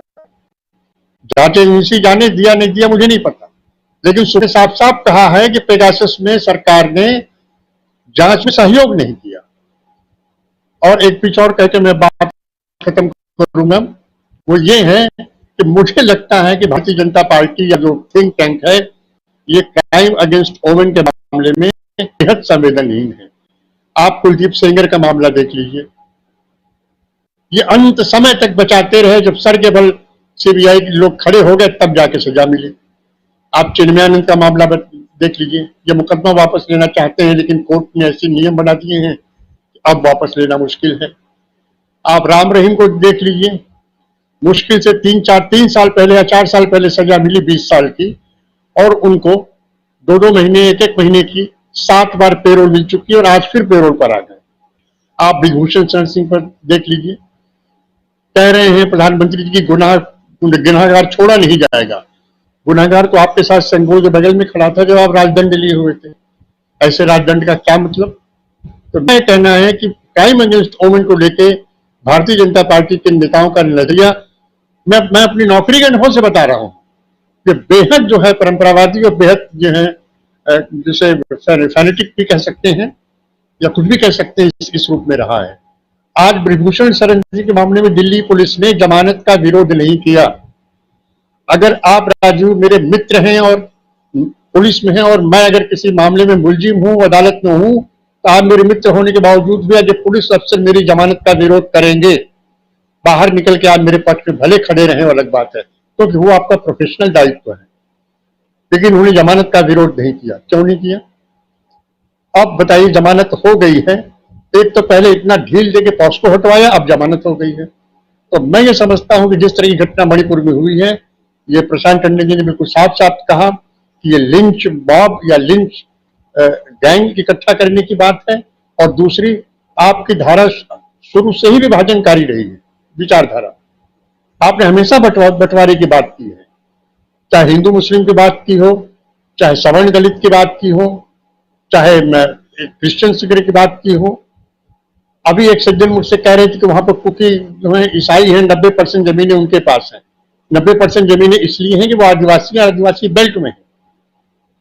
तो ये मैं तो आप इसका समाधान कीजिए, इसका समाधान किसी औरत को नंगा घुमाना तो नहीं है। तो मैं ये समझता हूं कि अब प्रधानमंत्री जी इस मणिपुर के मामले में पूरी दुनिया भर में बड़ी किरकिरी हो गई है।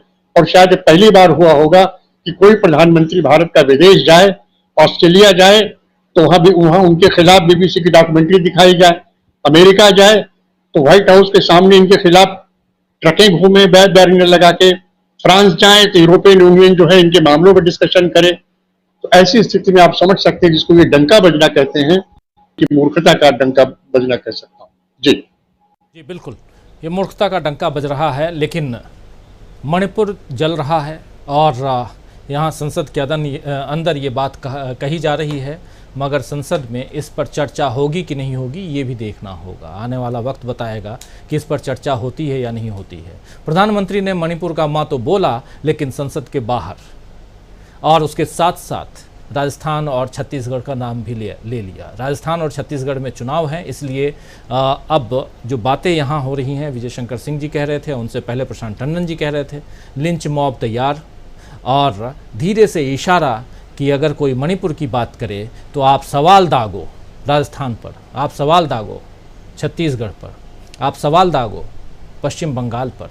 पश्चिम बंगाल की मुखिया ममता बनर्जी ने भी इस पर अपनी बात रखी है और उन्होंने सीधा सवाल दागा है प्रधानमंत्री नरेंद्र मोदी पर कि आप गलत बयानी कर रहे हैं। थोड़ी देर पहले वो भी अपनी बात रख रही थी। लेकिन क्या आप डॉक्टर प्रकाश हिंदुस्तानी, डॉक्टर दीपक पाचपोर जी, आपके पास आता हूँ। दीपक पाचपोर जी, क्या आपको लगता है कि ये, और कल से हम देख भी रहे हैं कि सोशल मीडिया पर अब दो ग्रुप बन गया है, एक लड़ाई सोशल मीडिया पर चल रही है दीपक जी, जिसमें अगर आप मणिपुर की बात कीजिए तो सामने वाले, अब आज तो दिन भर बहुत ज़्यादा, वो भी प्रधानमंत्री नरेंद्र मोदी की इस बात के बाद से चल रहा है कि राजस्थान में क्या हुआ, राजस्थान की चीज़ें निकाल के लाई जा रही हैं। लड़ाई मतलब एक जगह की आग को बुझाने की जगह आप दूसरे घर में भी आग लगाने की कोशिश कर रहे हैं, यही माना जाए।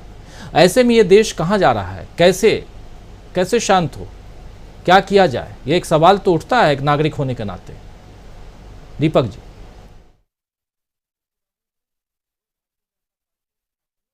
राज्यों में आग लगाने में कोताही नहीं करेंगे। क्या आवाज नहीं आ रही मेरी? आ रही।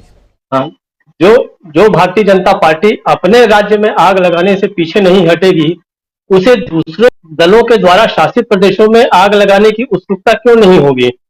ये जो है कुल जमा, ये एक पुराना ट्रेंड है जो पिछले 8-9 सालों से हम देख रहे हैं।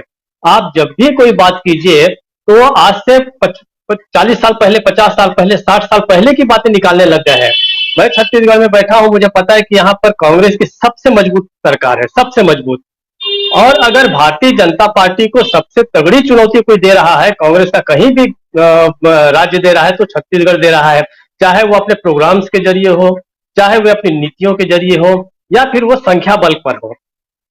71-72 सीटें जो है 90 की इस विधानसभा में कांग्रेस के पास है। और निश्चित रूप से मणिपुर का जो ये मामला है उसको मेरिट बेसिस पर वहीं का वहीं डील करने की बजाय कांग्रेस व भारतीय जनता पार्टी की पॉलिसी यही होगी कि इस आग को किस तरीके से दूसरे राज्यों तक पहुंचा दिया जाए ताकि वहां भी आग लगे और हो सके तो उसका फायदा जो है आने वाले चुनाव में लिया जा सके। ये जो आप बोलते हैं कि सोशल मीडिया पे दो ग्रुप बने, ये बिल्कुल सही बात है। ये जो उनकी जो एक आर्मी है, जो छुपी हुई आर्मी है, वो यही काम करती आ रही पिछले 8-9 सालों में। आप किसी भी बात को कीजिए, आप जब आपातकाल की बात होगी, आप कहेंगे कि मोदी सरकार जो है वो निरंकुश है, उसको तुरंत याद दिलाएंगे कि कैसे 75 में इंदिरा गांधी ने आपातकाल लगा दिया था। आप दुनिया के कोई भी विषय पर जाइए, कंपैरिजन पेश करेंगे, और वो कंपैरिजन जो होगा या तो पिछले सरकारों का होगा या ऐसे राज्यों का होगा जहां पे भारतीय जनता पार्टी की सरकार नहीं है। तो ये उनका पुराना जो है ये खेल है। लेकिन इसमें अगर बाकी सब चीजों के ऊपर हम काफी कुछ डिस्कस कर चुके हैं, मुझे ऐसा ये लग रहा है कि ये न केवल स्थानीय प्रशासन, मणिपुर की सरकार, वहां के चीफ मिनिस्टर या प्रधानमंत्री, ये इसमें कौन जिम्मेदार है कौन नहीं है ये सब तो हम जान रहे हैं और उसको पिन पॉइंट भी किया जा सकता है कि किसकी किसकी जिम्मेदारी है। लेकिन असली बात यह है कि मनुष्य के रूप में और समाज के रूप में आज हम सब जो है, ये पूरा देश जो है वो नाकाम हो चुका है। ये हम लोगों के लिए बहुत ही शर्म की बात है और मुझे लगता है कि मनुष्य के नाते हर किसी के लिए शर्मनाक होने का दिन है, बहुत ही काला अध्याय है। मुझे ऐसा लगता है कि अगर हमारे कुछ पुराने महापुरुष आज जीवित होते तो मुझे लगता है कि अगर गौतम बुद्ध होते तो शायद वो अपना मेडिटेशन ध्यान छोड़कर वो सबसे पहले मणिपुर जाते, वहां पे लोगों को सीने से लगाते। महावीर होते तो शायद अपने वो मंत्रोच्चार छोड़कर, साधना को छोड़कर वो वहां जाते। गांधी होते तो नोआखाली की तरफ वो वहां चले जाते। शायद नेहरू होते तो प्रशासन का डंडा चलाते, अभी तक उसको जो है प्रशासन को, वहां की सरकार को बर्खास्त कर चुके होते। शास्त्री जी होते तो शायद 100 बार इस्तीफा दे चुके होते।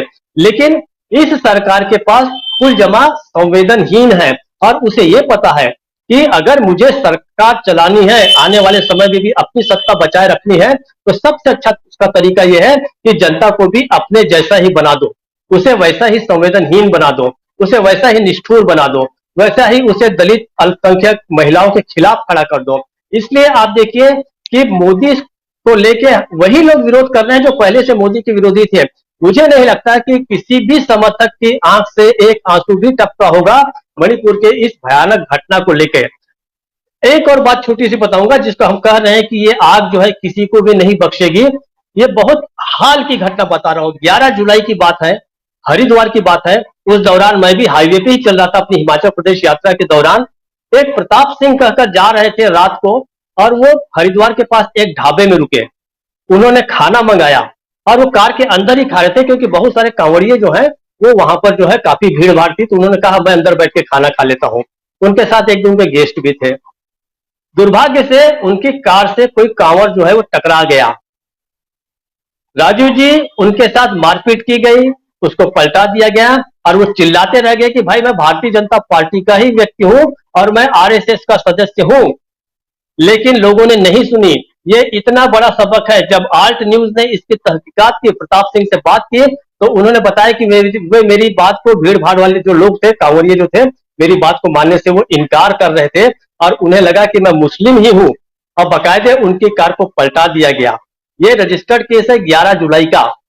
अब अगर लोगों की आंख इसके बाद भी नहीं खुलती तो आप जान लीजिए कि हम बारूद के किस ढेर पर बैठे हैं, बल्कि हम अपने ही घर में आग लगाए बैठे हैं और उसका छप्पर जो है हमारे ही ऊपर गिरेगा। कुछ दिनों पहले जिस बुलडोजर की बड़ी तारीफ हो रही थी, उसी बुलडोजर ने एक भारतीय जनता पार्टी के राज में दीक्षित मां बेटी को जलाकर खाक कर दिया अंदर बैठे बैठे। तो यह आग तो फैल रही है, लेकिन सोचने वाली बात है कि यह आग बुझाने में वाकई किसी की दिलचस्पी है। तो मुझे ऐसा लगता है कि भारतीय जनता पार्टी की जो सरकार है उसकी इसमें कोई दिलचस्पी नहीं है, बल्कि अगर ये बात और अगर ये आग और भड़कती है तो उन्हें आने वाले समय में, आने वाले चुनावों में अपनी जीत नजर आ रही उस आग के पीछे। ये सबसे दुर्भाग्यजनक बात है। और जहां तक उसके वीडियो को वायरल करने से रोका गया है, आपको पता है कि पुराने समय में राजा के पास बुरी खबर लेकर जो भी जाता था उसकी गर्दन उड़ा दी जाती थी। किल द मैसेंजर, मैसेज मत पढ़िए, आप मैसेंजर को ही उड़ा दीजिए। ये लगभग वैसे ही मामला है। लेकिन मोदी जी ये नहीं जानते कि आप भारत में चाहे इन वीडियो को, ट्विटर्स को, इससे रिलेटेड जो चीजें हैं उसको आप रोक लगा सकते हैं भारत के अंदर, लेकिन विदेश का क्या करेंगे? ये टेक्नोलॉजी तो बाहर की आई हुई टेक्नोलॉजी है और उनके पास तो आपसे पहले एक्सेस है। ये सारी चीजें बाहर जा चुकी है। ये बात जो है एक भारत के नागरिक के रूप में हम सब के लिए शर्मनाक तो बात है ही, देश के लिए भी है। अब मुझे नहीं लगता कि मोदी जी को इस बात का बहुत फर्क पड़ता है कि देश की इज्जत हो रही है या बेइज्जती हो रही है, क्योंकि लोगों के लिए उनका अपना जो ऑडियंस है, उनके जो सदस्य है, उनके जो समर्थक हैं, उन्हें देश की इज्जत से मतलब नहीं है। उनके लिए तो मोदी जी का डंका बजना चाहिए, और वो डंका चाहे जिस तरीके से बजे उसी में खुश है।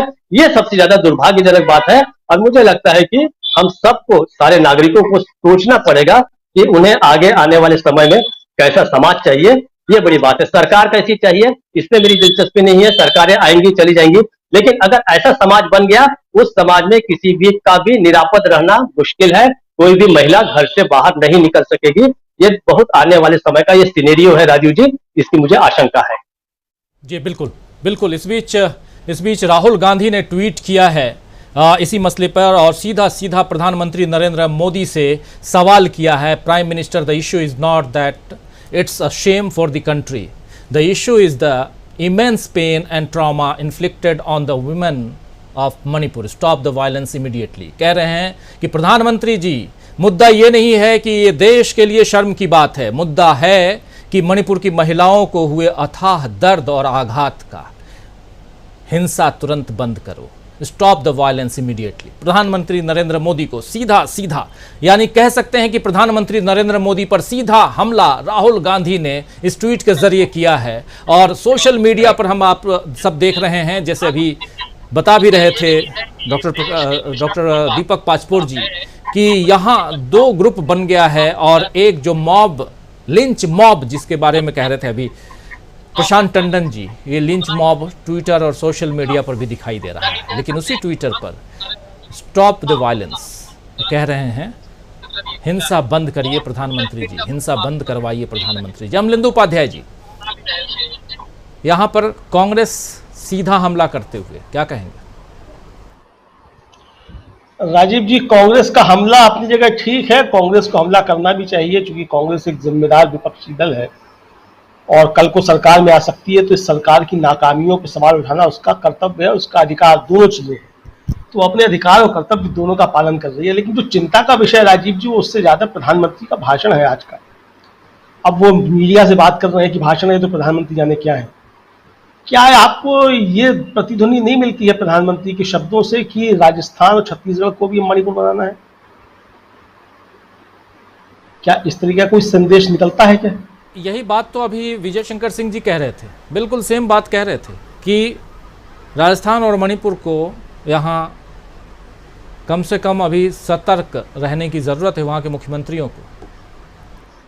जी बिल्कुल, इसीलिए मैं भी यही कह रहा हूँ कि बहुत ज़्यादा सतर्क रहने की आवश्यकता है, क्योंकि प्रधानमंत्री कुछ कहते हैं तो उसका असर होता है। प्रधानमंत्री मतलब फालतू कुछ नहीं बोलते हैं। दुनिया कुछ भी कहती है, हमारे प्रधानमंत्री का एक एक शब्द जो है वो हीरे से भी ज्यादा कीमती है। जो भी कुछ बोलते हैं उसके पीछे कुछ ना कुछ मकसद होता है, कुछ ना कुछ अर्थ होते हैं, कुछ ना कुछ संदेश होता है। तो उनके लोगों ने संदेश जो मुझे लगता है वो ग्रहण कर लिया है। तो इसलिए अब छत्तीसगढ़ और राजस्थान दोनों चूंकि चुनाव वाले राज्य हैं, तो उनको बहुत ज्यादा सतर्क रहने की आवश्यकता है। और छत्तीसगढ़ में इस तरह की कुछ घटनाएं हुई हैं, अभी थोड़ी देर पहले बजरंग दल के कुछ लोगों की कुछ घटनाएं वहाँ सुनने में आई थी। दीपक पाचपोर जी अच्छे तरीके से बताएंगे, क्योंकि हमने तो यहीं बैठ करके पढ़ा है जो सब मीडिया में आया, किस तरीके से वहाँ बजरंग दल के लोगों ने उत्पात मचाया। हालांकि उनको ठीक किया गया बाद में, लेकिन वो जो ठीक किया गया वो और ज्यादा ठीक करने की आवश्यकता है। दूसरी बात राजीव जी, जो महत्वपूर्ण बात और है जो प्रधानमंत्री कह रहे हैं, सबसे बड़ी बात यह है कि आखिर ऐसा क्यों है कि जहां जहां भारतीय जनता पार्टी की सरकारें हैं, वहां वहां इस तरीके की घटनाएं क्यों होती हैं, वहां वहां सांप्रदायिक हमले क्यों होते हैं? दंगे तो होते ही नहीं भारतीय जनता पार्टी के शासन में। अगर कोई कहे कि दंगे होते, दंगे नहीं होते हैं, और ये सीना ठोक के कहते हैं भारतीय जनता पार्टी के लोग कि दंगे नहीं होते हैं, तो वहां दंगे नहीं होते हैं, वहां इसी तरीके के हमले हुआ करते हैं। तो ये क्यों हुआ करते हैं आखिर इस तरीके के हमले भारतीय जनता पार्टी शासित राज्यों में ही क्यों होते हैं? सवाल जो मुझे लगता है किस बात का है। और दूसरा जो एक और बड़ा प्रश्न है राजीव जी, वो ये है कि अगर माननीय सुप्रीम कोर्ट की आज टिप्पणी अगर नहीं आई होती, तो क्या प्रधानमंत्री इस तरीके से बोलते? आज ये वीडियो आने के बाद, वीडियो तो कल ही आ गया था, प्रधानमंत्री अगर बोलते तो कल भी बोल सकते थे। रात को 8 बजे अवतरित होते हैं, अवतरित होकर के उपदेश दे सकते थे। जो उपदेश आज दे रहे थे वो कल रात को 8 बजे भी दे सकते थे, राष्ट्र का संदेश दे करके। राष्ट्र को नहीं देते, मणिपुर को ही संदेश दे देते, ये हो सकता था। लेकिन आज जब वो बोले हैं तो मुझे लगता है कि वो सुप्रीम कोर्ट की जो सख्त टिप्पणी आई उसके बाद प्रधानमंत्री बोलने के लिए मजबूर हुए। हालांकि बधाई के पात्र है प्रधानमंत्री नरेंद्र मोदी की 77 दिनों के बाद जो है मणिपुर का माँ बोले हैं, वो टेढ़ा बिच्चा बोले हैं, वो अलग बात है, क्योंकि उनका उच्चारण जो है वो हिंदी का ठीक नहीं है, तो इसलिए मणिपुर का वो माँ जो ठीक से नहीं बोले हैं, वो जिस तरीके से बोले हैं उस तरीके से बोले। और जो राजीव जी महत्वपूर्ण बात है मुझे लगता है कि उस पर ध्यान देने की आवश्यकता है, जो तुरंत जहाँ कुछ घटनाएं होती हैं वहां जो तुरंत इंटरनेट बंद किए जाते हैं, उस इंटरनेट बंद करने के पीछे कारण जो है वो अब समझ में आ रहा है कि उसके पीछे इस तरीके की वारदातों को रोकना नहीं, बल्कि इस तरीके की जो वारदात हो रही है उनकी सूचनाएं दुनिया के पास ना पहुंचे और देश के बाकी हिस्सों में ना पहुंचे, ये बन गया है। तो अब जहां भी जिस तरीके से इंटरनेट तुरंत बंद किया जाता है तो वहां की घटनाएं जो है वो सामने दुनिया के ना आने पाए, उस पर जो सबसे पहले प्रयास किया जाता है। और मणिपुर की ये घटना जो है बताया जा रहा है कि साहब 4 मई की है, तब की घटना है, वो आज इतना दिन हो गया, लगभग 70 दिन से ऊपर हो गया, तो अब जाकर के वो चीज खुली है, तो ट्विटर के माध्यम से खुली है, तो इसीलिए ट्विटर पे भी लोग आग में बूला पहुंच जाते हैं। और जो ट्रोल आर्मी है राजीव जी, आडवाणी जी से सच चलिए तो मोदी जी का झगड़ा था भी प्रधानमंत्री बनने का, वो पीएम इन वेटिंग थे और मोदी जी पीएम बनना चाहते थे, मतलब वो तो लाल किला अपना सजवा चुके थे छत्तीसगढ़ में नकली वाला। लेकिन ये भाई लोग तो सुषमा स्वराज की भी ट्रोलिंग कर चुके हैं। मतलब बीडी शर्मा की पत्नी तो चलिए बहुत मामूली चीज है, पत्नी है वहां के अध्यक्ष की, सुषमा स्वराज विदेश मंत्री थी, विदेश मंत्री रहते हुए उनकी ट्रोलिंग हुई। तो ये छोड़ेंगे किसी को नहीं।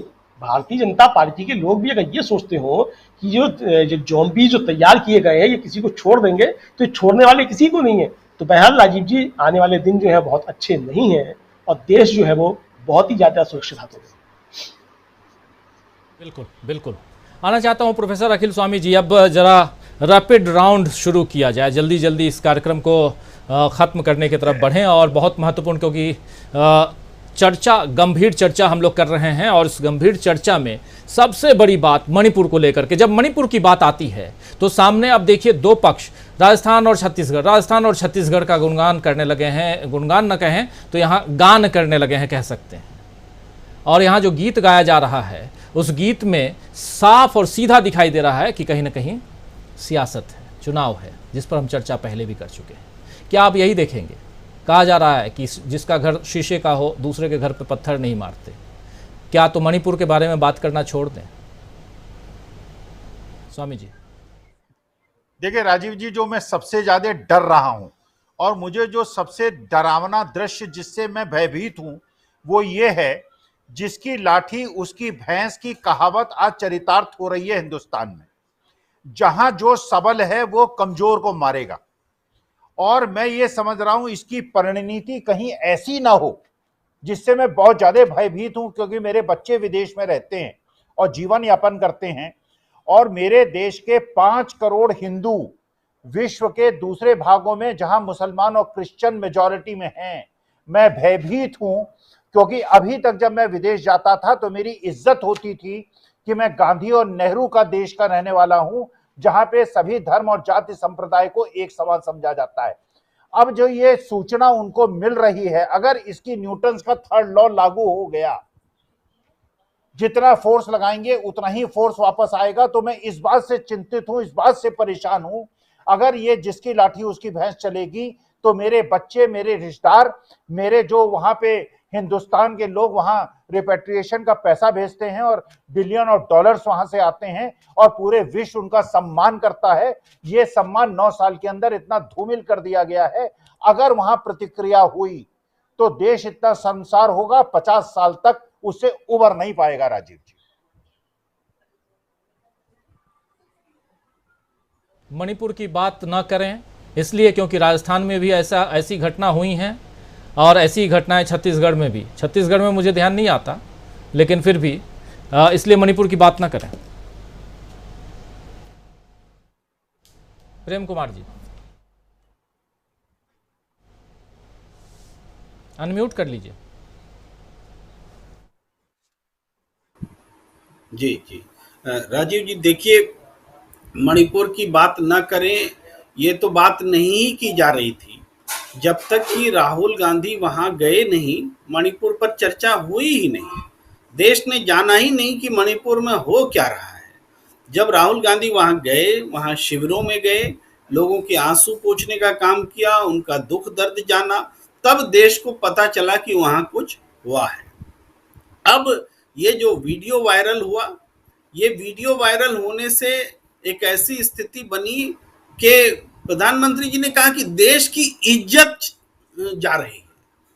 अब समझिए कि आमतौर पर बलात्कार जैसी घटनाओं पर हम लोग उन घटनाओं को छिपाने के आदी है हमारा समाज, क्योंकि परिवार की इज्जत चली जाती है। और यहां भी उसको उसी रूप में देखा गया है, क्योंकि देश की इज्जत तो तब भी जा रही थी, अगर इज्जत की बात है, जब महिला पहलवान ऐसे ही सवालों पर धरना दे रही थी, प्रदर्शन कर रही थी, उन पर पुलिस जुल्म कर रही थी और जो गुनहगार है उसको बचाया जा रहा था। देश की इज्जत तो तब भी जा रही थी, लेकिन आज प्रधानमंत्री जी को अपनी जिम्मेदारी ऑन करने के बजाय, सरकारों की विफलता बताने के बजाय, उनको देश की इज्जत, वो इज्जत से जोड़ रहे थे। ये इज्जत का मामला नहीं है।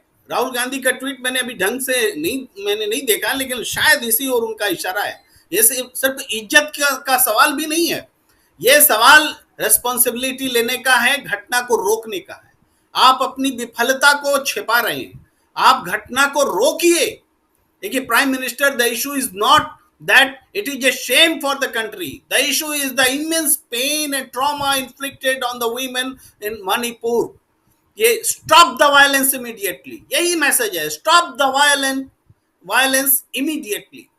ये अगर आप नहीं करते हैं प्रधानमंत्री जी, तब तो हम लोग और कुछ नहीं कर सकते। अब तो गांधीगिरी करना होगा। नरेंद्र मोदी जी की जगह जगह पर तस्वीरें रखेंगे हम लोग, फूल माला चढ़ाएंगे कि आपने बहुत अच्छा किया। मणिपुर में ऐसी घटनाएं जो हो रही हैं, इसके लिए आपका बहुत सम्मान होना चाहिए। आपको भारत रत्न भी देने की हम पैरेलल सूडो भारत रत्न भी देंगे कि आपने देश में ऐसी स्थिति बनाई है कि मणिपुर में महिलाओं की प्रतिष्ठा हो रही है। इस तरीके से ही अब विरोध हो सकता है, क्योंकि विरोध को तो वो हंस करके टाल रहे हैं, मजाक बना रहे हैं।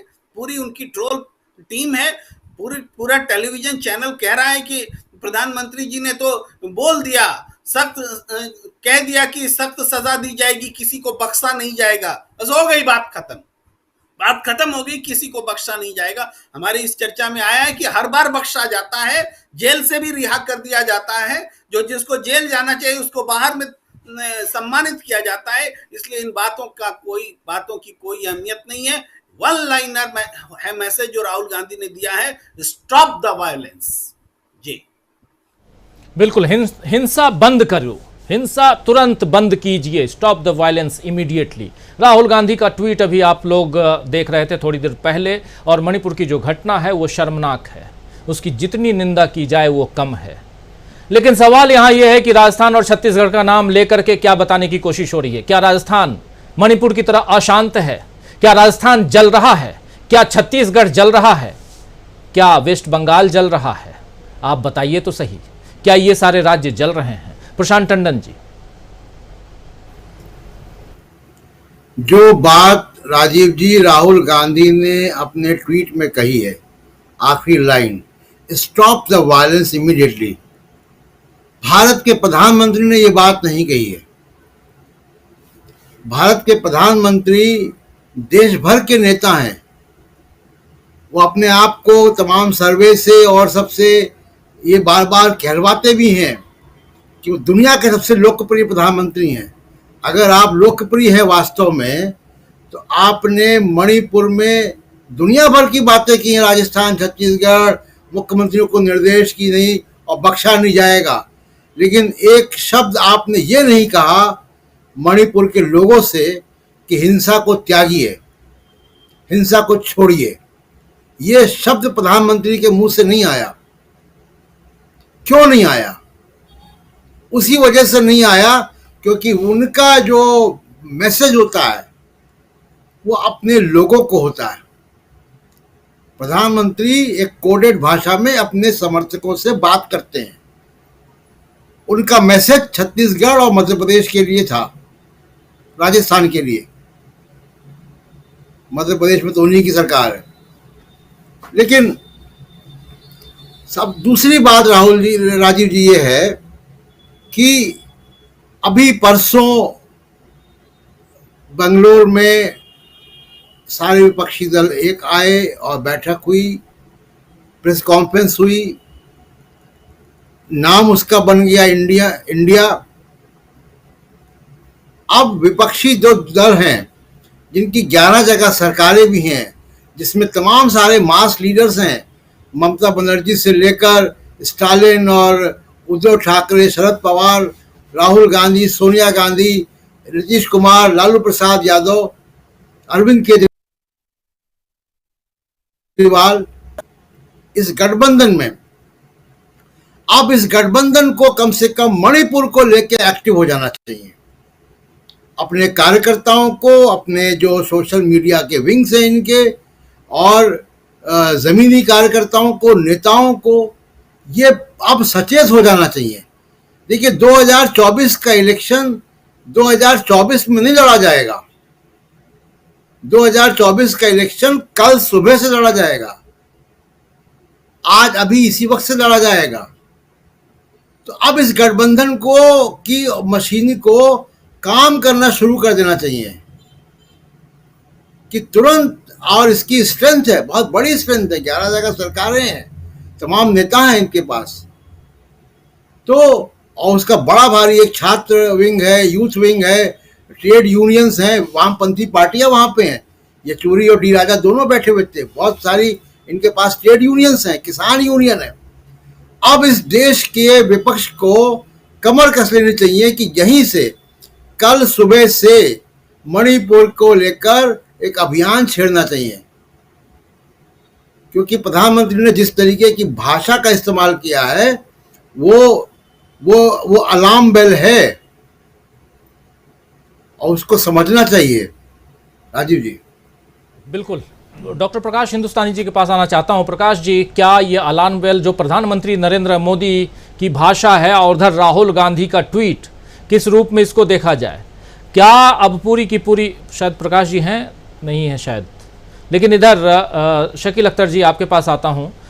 क्या शकील अख्तर जी, राहुल गांधी का ये ट्वीट क्या कुछ कहता है? प्रधानमंत्री की भाषा, प्रधानमंत्री का जो बयान था संसद के सामने, भवन के सामने, अभी सुबह सुबह आप वहीं से आ रहे हैं। बिल्कुल, देखिए राहुल गांधी ने बहुत साफ शब्दों में कहा है कि ये देश की बेइज्जती का सवाल नहीं है, ये सवाल इस बात का है कि महिलाओं के साथ जो कुछ हुआ है वो नहीं होना चाहिए था और हिंसा को, वायलेंस को तुरंत रोका जाना चाहिए। प्रधानमंत्री ने इसके बारे में एक शब्द भी नहीं कहा। और राहुल गांधी जब वहाँ गए थे मणिपुर, तो याद कीजिए कि राहुल गांधी यही कह के आए थे, शांति की अपील, आपस में मेलजोल की बात, प्रेम की बात। देखिए एक बात हमें नहीं भूलना चाहिए कि प्रधानमंत्री मोदी जो हैं 2014 में सत्ता में किस वादे के साथ आए थे। उनका वादा था, उनका नारा था कि नहीं होगा अब महिलाओं पर वार, अब की बार मोदी सरकार। और उससे पहले एक बहुत भयानक कांड हुआ था, निर्भया कांड। लेकिन आप देखिए कि उस निर्भया कांड के समय में जो उस वक्त की सरकार थी, मनमोहन सिंह सरकार, दिल्ली में सरकार थी शीला दीक्षित सरकार, उन लोगों ने पीड़िता का और पीड़िता के परिवार का साथ दिया था। और उसके बाद 2014 के बाद आज तक जितने भी कांड हुए हैं, जितने भी ऐसी खराब घटनाएं हुई हैं, उनमें सरकार और सत्तारूढ़ पार्टी लगातार आरोपियों का साथ देती हुई दिख रही है। अभी एसपी साहब ने बताया कि जो सेंगर वाला कांड था, चिन्मयानंद वाला कांड था, कठुआ का आपने बताया, हाथरस का हम सब ने देखा, लखीमपुर का देखा, हर कांड में सरकार जो है किसके साथ खड़ी दिखाई देती है। और अभी भी जो आज रविशंकर दिखा रहा है, दोनों दोषी हैं। रविशंकर तो यहीं ज़्यादा मीडिया है, रविशंकर उस घटना को जस्टिफाई कर रहे हैं ये कह कि आज क्यों। तो ये जो सरकार थी, ये आई थी महिलाओं को सुरक्षा का वादा देके, बेटी बचाओ। और हम जिस बात की चर्चा कर रहे थे कि निर्भया कांड की, तो उस वक्त कांग्रेस की सरकार जो सत्तारूढ़ थी, उसने भी पीड़िता के साथ खड़ी हुई थी, सिंगापुर पहुंचाया था। और राहुल गांधी ने निर्भया के भाई को चुपचाप पढ़ाई कराई, उसको पायलट बनाया और कभी बोला नहीं। खुद भाई ने ही बताया कि ऐसा ऐसा हुआ था। तो ये एक बहुत बड़ा फ़र्क है जिसे हम लोगों को समझना चाहिए। दूसरी बात कि आज जो मणिपुर में हो रहा है, ऐसा ही कभी पंजाब में भी हुआ था, आसाम में भी हुआ था। और पंजाब में अगर इंदिरा गांधी वही करती जो आज प्रधानमंत्री नरेंद्र मोदी मणिपुर के साथ कर रहे हैं, खामोश बैठे हैं, तो आज पंजाब कहाँ होता। आसाम में राजीव गांधी ने दोनों जगह कार्ड जो हैं कांग्रेस ने करवाए थे और इंदिरा गांधी और राजीव गांधी दोनों ने जान दी थी। प्रधानमंत्री ऐसे होते हैं, देश की शांति और सुरक्षा के लिए अपनी जान की परवाह नहीं करते। जी। प्रधानमंत्री ये कह के नहीं आते कि अपने मुख्यमंत्री से कह देना मैं सुरक्षित जा रहा हूँ। पंजाब में याद होगा। बिल्कुल। और आज की जो स्थिति है उसमें एक लास्ट बात और कहना हम चाहेंगे कि सेना जैसा प्रेस्टिजियस इंस्टीट्यूशन आपने उसकी अथॉरिटी को भी ख़त्म कर दिया। जुडिशरी को करा, मीडिया को करा, ब्यूरोक्रेसी को करा। सेना के हाथ से लोग छुड़ा के ले जाते हैं लोगों को, और सेना कुछ नहीं करती। और याद करिए गुजरात में भी ठीक यही हुआ था, पेड़ डाल दिए गए थे काट के। सेना को पहले तो देर से पहुंचाया और जब सेना जा रही थी तो उसका रास्ता रोका गया। और यही मणिपुर में हो रहा है। ठीक, सेना की अथॉरिटी कम करना बहुत नुकसान पहुंचाएगा। हिंदुस्तान की सेना वो सेना है जो प्रथम विश्व युद्ध से लेकर आज तक हमेशा नाम कमाती रही है, चाहे शांति सेना के तौर पे कहीं गई हो, चाहे किसी युद्ध के मोर्चे पे गई हो। उस भारतीय सेना के साथ आप जो ये खिलवाड़ कर रहे हैं ये बहुत महंगा पड़ेगा। हम एक बात बिल्कुल साफ साफ कहना चाहते हैं कि आखिरी इंस्टीट्यूशन बचा था ये, इसको हम लोग होली काऊ की तरह सम्मान देते थे। एक बार जुडिशरी के ऊपर भी हम लोग बात कर लेते थे, लेकिन हिंदुस्तान के लोगों ने, मीडिया ने, कश्मीर में हम खुद रहे 10 साल, हमने देखा है कश्मीर के लोग दूसरी सुरक्षा बलों के मुकाबले में सेना की कितनी इज्जत करते थे। और सेना ने हमेशा निष्पक्षता से और प्रोफेशनलिज्म के साथ काम किया है। उस सेना को अगर आप पार्टी बना देंगे, उस सेना की अथॉरिटी को कम कर देंगे कि उससे हाथ से लोग छीन के ले जाएं, अपराधी तत्व, गुंडा तत्व, एक समुदाय के लोग, और सेना से कह दिया जाए कि तुम चुप रहो, ये सेना के साथ अच्छी बात नहीं है। भारतीय सेना जो है दुनिया भर में बहुत इज्जत के साथ देखी जाती है, उसकी इज्जत को कम न कराइए। सेना का काम भी वोट बैंक की तरह हो गया है। आप देख ही रहे हैं, खासकर पैरामिलिट्री फोर्सेस वहाँ लगा दी जाती हैं जहाँ चुनाव होते हैं, और उसके बाद क्या कुछ होता है। केंद्र की सरकार के अधीन सेना, खैर उस पर ज़्यादा नहीं, बात मणिपुर की कर रहे हैं। और डॉक्टर प्रकाश हिंदुस्तानी जी, जल्दी से आपके पास, और उसके बाद क्लोजिंग कमेंट के लिए आऊँगा विजय शंकर सिंह जी आपके पास। प्रकाश जी, क्या छत्तीसगढ़ और मध्य प्रदेश या राजस्थान जहाँ चुनाव हैं वहाँ के हालात भी मणिपुर जैसे ही हैं? चूंकि आप मध्य प्रदेश में हैं और बगल में छत्तीसगढ़ है। प्रधानमंत्री नरेंद्र मोदी ने आज छत्तीसगढ़ और राजस्थान का नाम लिया है। राजस्थान को लेकर के बहुत बवाल मचा हुआ है, लोग राजस्थान पे बातें कर रहे हैं, लेकिन क्या राजस्थान की घटना, जो भी घटना हुई, और मणिपुर की घटना, दोनों में फर्क नहीं है? ये बात तो प्रधानमंत्री जी को सोचनी चाहिए। अभी मैं देख रहा हूं कि ट्विटर पर एक ट्रेंड चल रहा है, नरेंद्र मोदी इस्तीफा दो, और 1,46,000 लोग उस ट्वीट को, हैशटैग को सपोर्ट कर चुके थे। और 5 मिनट के भीतर मैं देखता हूं कि वो हैशटैग ट्विटर से गायब है। इसका मतलब है कि ट्विटर पर कितने दबाव होंगे आप अंदाज लगा सकते हैं। एक और ट्वीट जो जवाब एक कूट भाषा में मोदी जी अपने साथियों से कुछ न कुछ कहते हैं, तो एक ट्वीट में पढ़ रहा हूं, वीर सावरकर की तस्वीर के साथ वो ट्वीट है, उसमें लिखा गया है, मणिपुर की घटना ने साबित किया कि कांग्रेस टूल किट चलाने के लिए कुछ भी कर सकती है। 3 महीने पहले हुए एक भयानक हादसे को अब तक छुपाए रखा ताकि पार्लियामेंट के मानसून सेशन से प्रकट कर सके। आपको उन लड़कियों को न्याय देने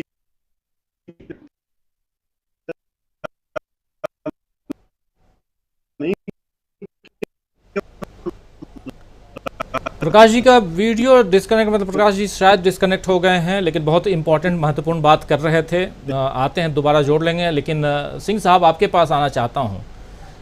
ये बहुत शानदार बात अभी कह रहे थे कि प्रधानमंत्री इस्तीफा दो ट्रेंड कर रहा था, मैं भी देख रहा था, 1,49,000 ट्वीट्स हो चुके थे हैशटैग के साथ में, और जब वो बात रख रहे थे तो अभी मैं भी देख रहा हूँ कि ये गायब हो चुका है, ये दिखाई नहीं दे रहा, ऊपर तो नहीं है, जबकि नंबर 1 पे होना चाहिए था, क्योंकि 1 लाख मतलब 1.5 लाख अगर हैशटैग हो और ये गायब हो जाए तो दबाव है सोशल मीडिया पर। और इसी सोशल मीडिया पर राजस्थान ट्रेंड करे, छत्तीसगढ़ ट्रेंड करे, मणिपुर भी ट्रेंड करे, लेकिन मणिपुर को की बात अगर हम और आप करें तो हम लोग गालियाँ सुने। आखिर चल क्या रहा है देश में, सिंह साहब? पर निश्चित रूप से सोशल मीडिया तो दबाव में है ही है।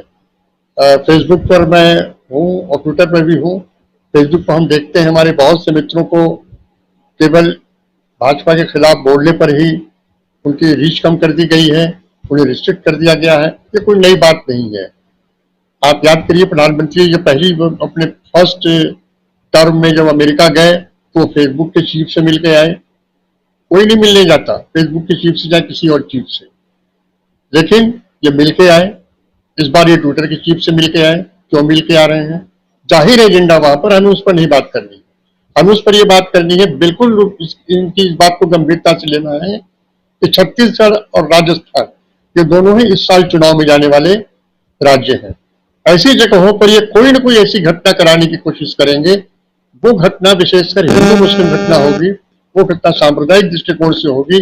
इसके लिए इन दोनों ही राज्यों के मुख्यमंत्रियों को अपना सुरक्षा तंत्र मजबूत करके मजबूती के साथ ऐसी घटना को न होने देने की कोशिश करनी चाहिए। मुझे लगता है पुलिस में होने के कारण थोड़ा संदेह करना हमारी आदत में शुमार है। हो सकता है मैं गलत हूं, लेकिन जो मुझे संदेह है मैं आप सामने रख रहा हूं। जी बिल्कुल बिल्कुल, जो संदेह है वो सामने। हाँ दीपक जी कुछ कहना चाह रहे हैं। जी मैं एक और घटना की याद दिलाना चाहता हूँ। मतलब ये केवल ऐसा नहीं कि जो निर्भया कांड हुआ कांग्रेस के दौरान हुआ और जिस तरीके से कांग्रेस ने उसे मामले को न्याय के दरवाजे तक पहुंचाया। मैं 1999 की एक घटना की ओर ध्यान दिलाना चाहता हूँ। उड़ीसा के क्योंझर में जो ग्राहम स्टेन्स केस जो हुआ था, उस समय वाजपेयी की सरकार थी और बाकायदे दारा सिंह को जो है 3-4 सालों के अंदर अंदर उस पर बाकायदे निर्णय हुआ और 20 साल की सजा जो है दारा सिंह को दी गई थी। तो तब तक भी लोग सत्ता को मतलब लिहाज था कि हम सरकार चला रहे हैं और हमें इस तरीके से जो है लोगों को प्रोटेक्ट करना चाहिए, उनको न्याय देना चाहिए।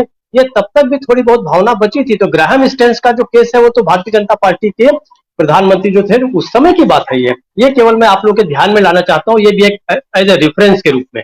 जी राजीव जी। प्रकाश जी आपकी बात, अपनी बात पूरी कीजिए। आप वीडियो डाउन हो गया था। जी, अब से पहले ट्विटर पर एक ट्रेंड चल रहा था, नरेंद्र मोदी इस्तीफा दो, और वो ट्रेंड, वो पूरा ट्विटर हैशटैग कुछ मिनट में ही गायब हो गया, जबकि 1,47,000 लोग उसे सपोर्ट कर चुके। तो मुझे लगता है कि नरेंद्र मोदी जो ट्विटर के प्रभाव से मिले वो चीज रही है। जी माफी चाहूंगा, आपकी आवाज नहीं आ रही है, वीडियो डाउन हो रहा है। कोई बात नहीं, लेकिन नरेंद्र मोदी इस्तीफा दो वो बीच बीच में गायब हो जाता है। मैं अभी देख रहा था प्रकाश जी, वो अभी 1,49,000 ट्वीट्स के साथ हैशटैग के साथ में ये चल रहा है। कभी उसको रिफ्रेश करता हूं तो गायब हो जाता है, कभी आ जाता है। लेकिन ये बहुत जी मेरी आवाज लौट आई है। एक और संदेश जी बहुत डाउन है आवाज। कोई बात नहीं, बहुत बहुत शुक्रिया। काफी कोशिश हमने की और इस चर्चा को भी अब समाप्त करेंगे। बहुत इम्पोर्टेंट चर्चा जिसमें मणिपुर जल रहा है, मणिपुर में शांति बहाल हो, मणिपुर अशांत है। मणिपुर को लेकर के जितनी बातें हैं उनमें से कुछ बातें तो सदन के अंदर, संसद का जो अभी मानसून सत्र चल रहा है उस सत्र में बात होनी चाहिए। प्रधानमंत्री जी को कम से कम सदन के अंदर ताकि वहाँ बात जो है वो आधिकारिक तौर पर रखी जाए और उस पर चर्चा हो। यही बात आज सोनिया गांधी ने भी कही है। और उसके बाद जो कुछ हो रहा है उस पर आखिर में राहुल गांधी ने ट्वीट करके कहा है कि वो जो वायलेंस है, वहाँ जो हिंसा हो रही है, वो तुरंत रोका जाना चाहिए उस हिंसा को। प्रधानमंत्री जी इस पर ध्यान दीजिए। डायरेक्ट उन्होंने प्रधानमंत्री पर के लिए ये ट्वीट किया है। तो एक तरफ कांग्रेस पार्टी, लेकिन कांग्रेस पार्टी के ऊपर ये आरोप लगाया जा रहा है कि जैसे ही सदन की कार्यवाही शुरू होती है कुछ न कुछ लेकर चले आते हैं और पूरा का पूरा सत्र जो है वो धुल जाता है। मानसून सत्र में बारिश होगी, कितने सारे मुद्दे धुलेंगे और कितने सारे मुद्दे इसी शोरगुल में पास हो जाएंगे, कितने बिल पास हो जाएंगे। 31 बिल जो है वो अभी सामने है, टेबल पर रखा जाना है, आप सब जानते हैं। उन सब पे चर्चा हम करेंगे। लेकिन कल का दिन बहुत अहम है दोस्तों। कल राहुल गांधी का केस सुप्रीम कोर्ट पहुंच चुका है और उस पर कल सुनवाई है। वही गुजरात वाला केस, मोदी सरनेम वाला, उस पर कल सुनवाई है। कल का दिन अहम है। अगर दिन में कोई बात होती है तो ब्रेकिंग जैसे आज हम आप तक लेकर आए थे कल भी लेकर आएंगे, वरना शाम को 7 बजे तो मुलाकात होगी। बहुत बहुत शुक्रिया अदा करना चाहता हूं हमारे तमाम साथियों को, प्रशांत टंडन जी, डॉक्टर प्रकाश हिंदुस्तानी जी, डॉक्टर दीपक पाचपोर जी, विजय शंकर सिंह जी, अमलेंदु उपाध्याय जी, हमारे साथ जुड़े थे प्रोफेसर अखिल स्वामी जी, प्रेम कुमार जी, और इधर स्टूडियो में हमारे साथ जुड़े हैं शकील अख्तर जी। आप सबको बहुत बहुत शुक्रिया, बहुत धन्यवाद इस कार्यक्रम में हिस्सा लेने के लिए। और शुक्रिया, धन्यवाद आप तमाम दोस्त साथी शुभचिंतक जो अब तक जुड़े हुए हैं, जो अपनी बात अपने विचार रख रहे हैं। आप सबको भी लगातार आपके कमेंट जो हैं बहुत इंपॉर्टेंट हैं, बहुत महत्वपूर्ण।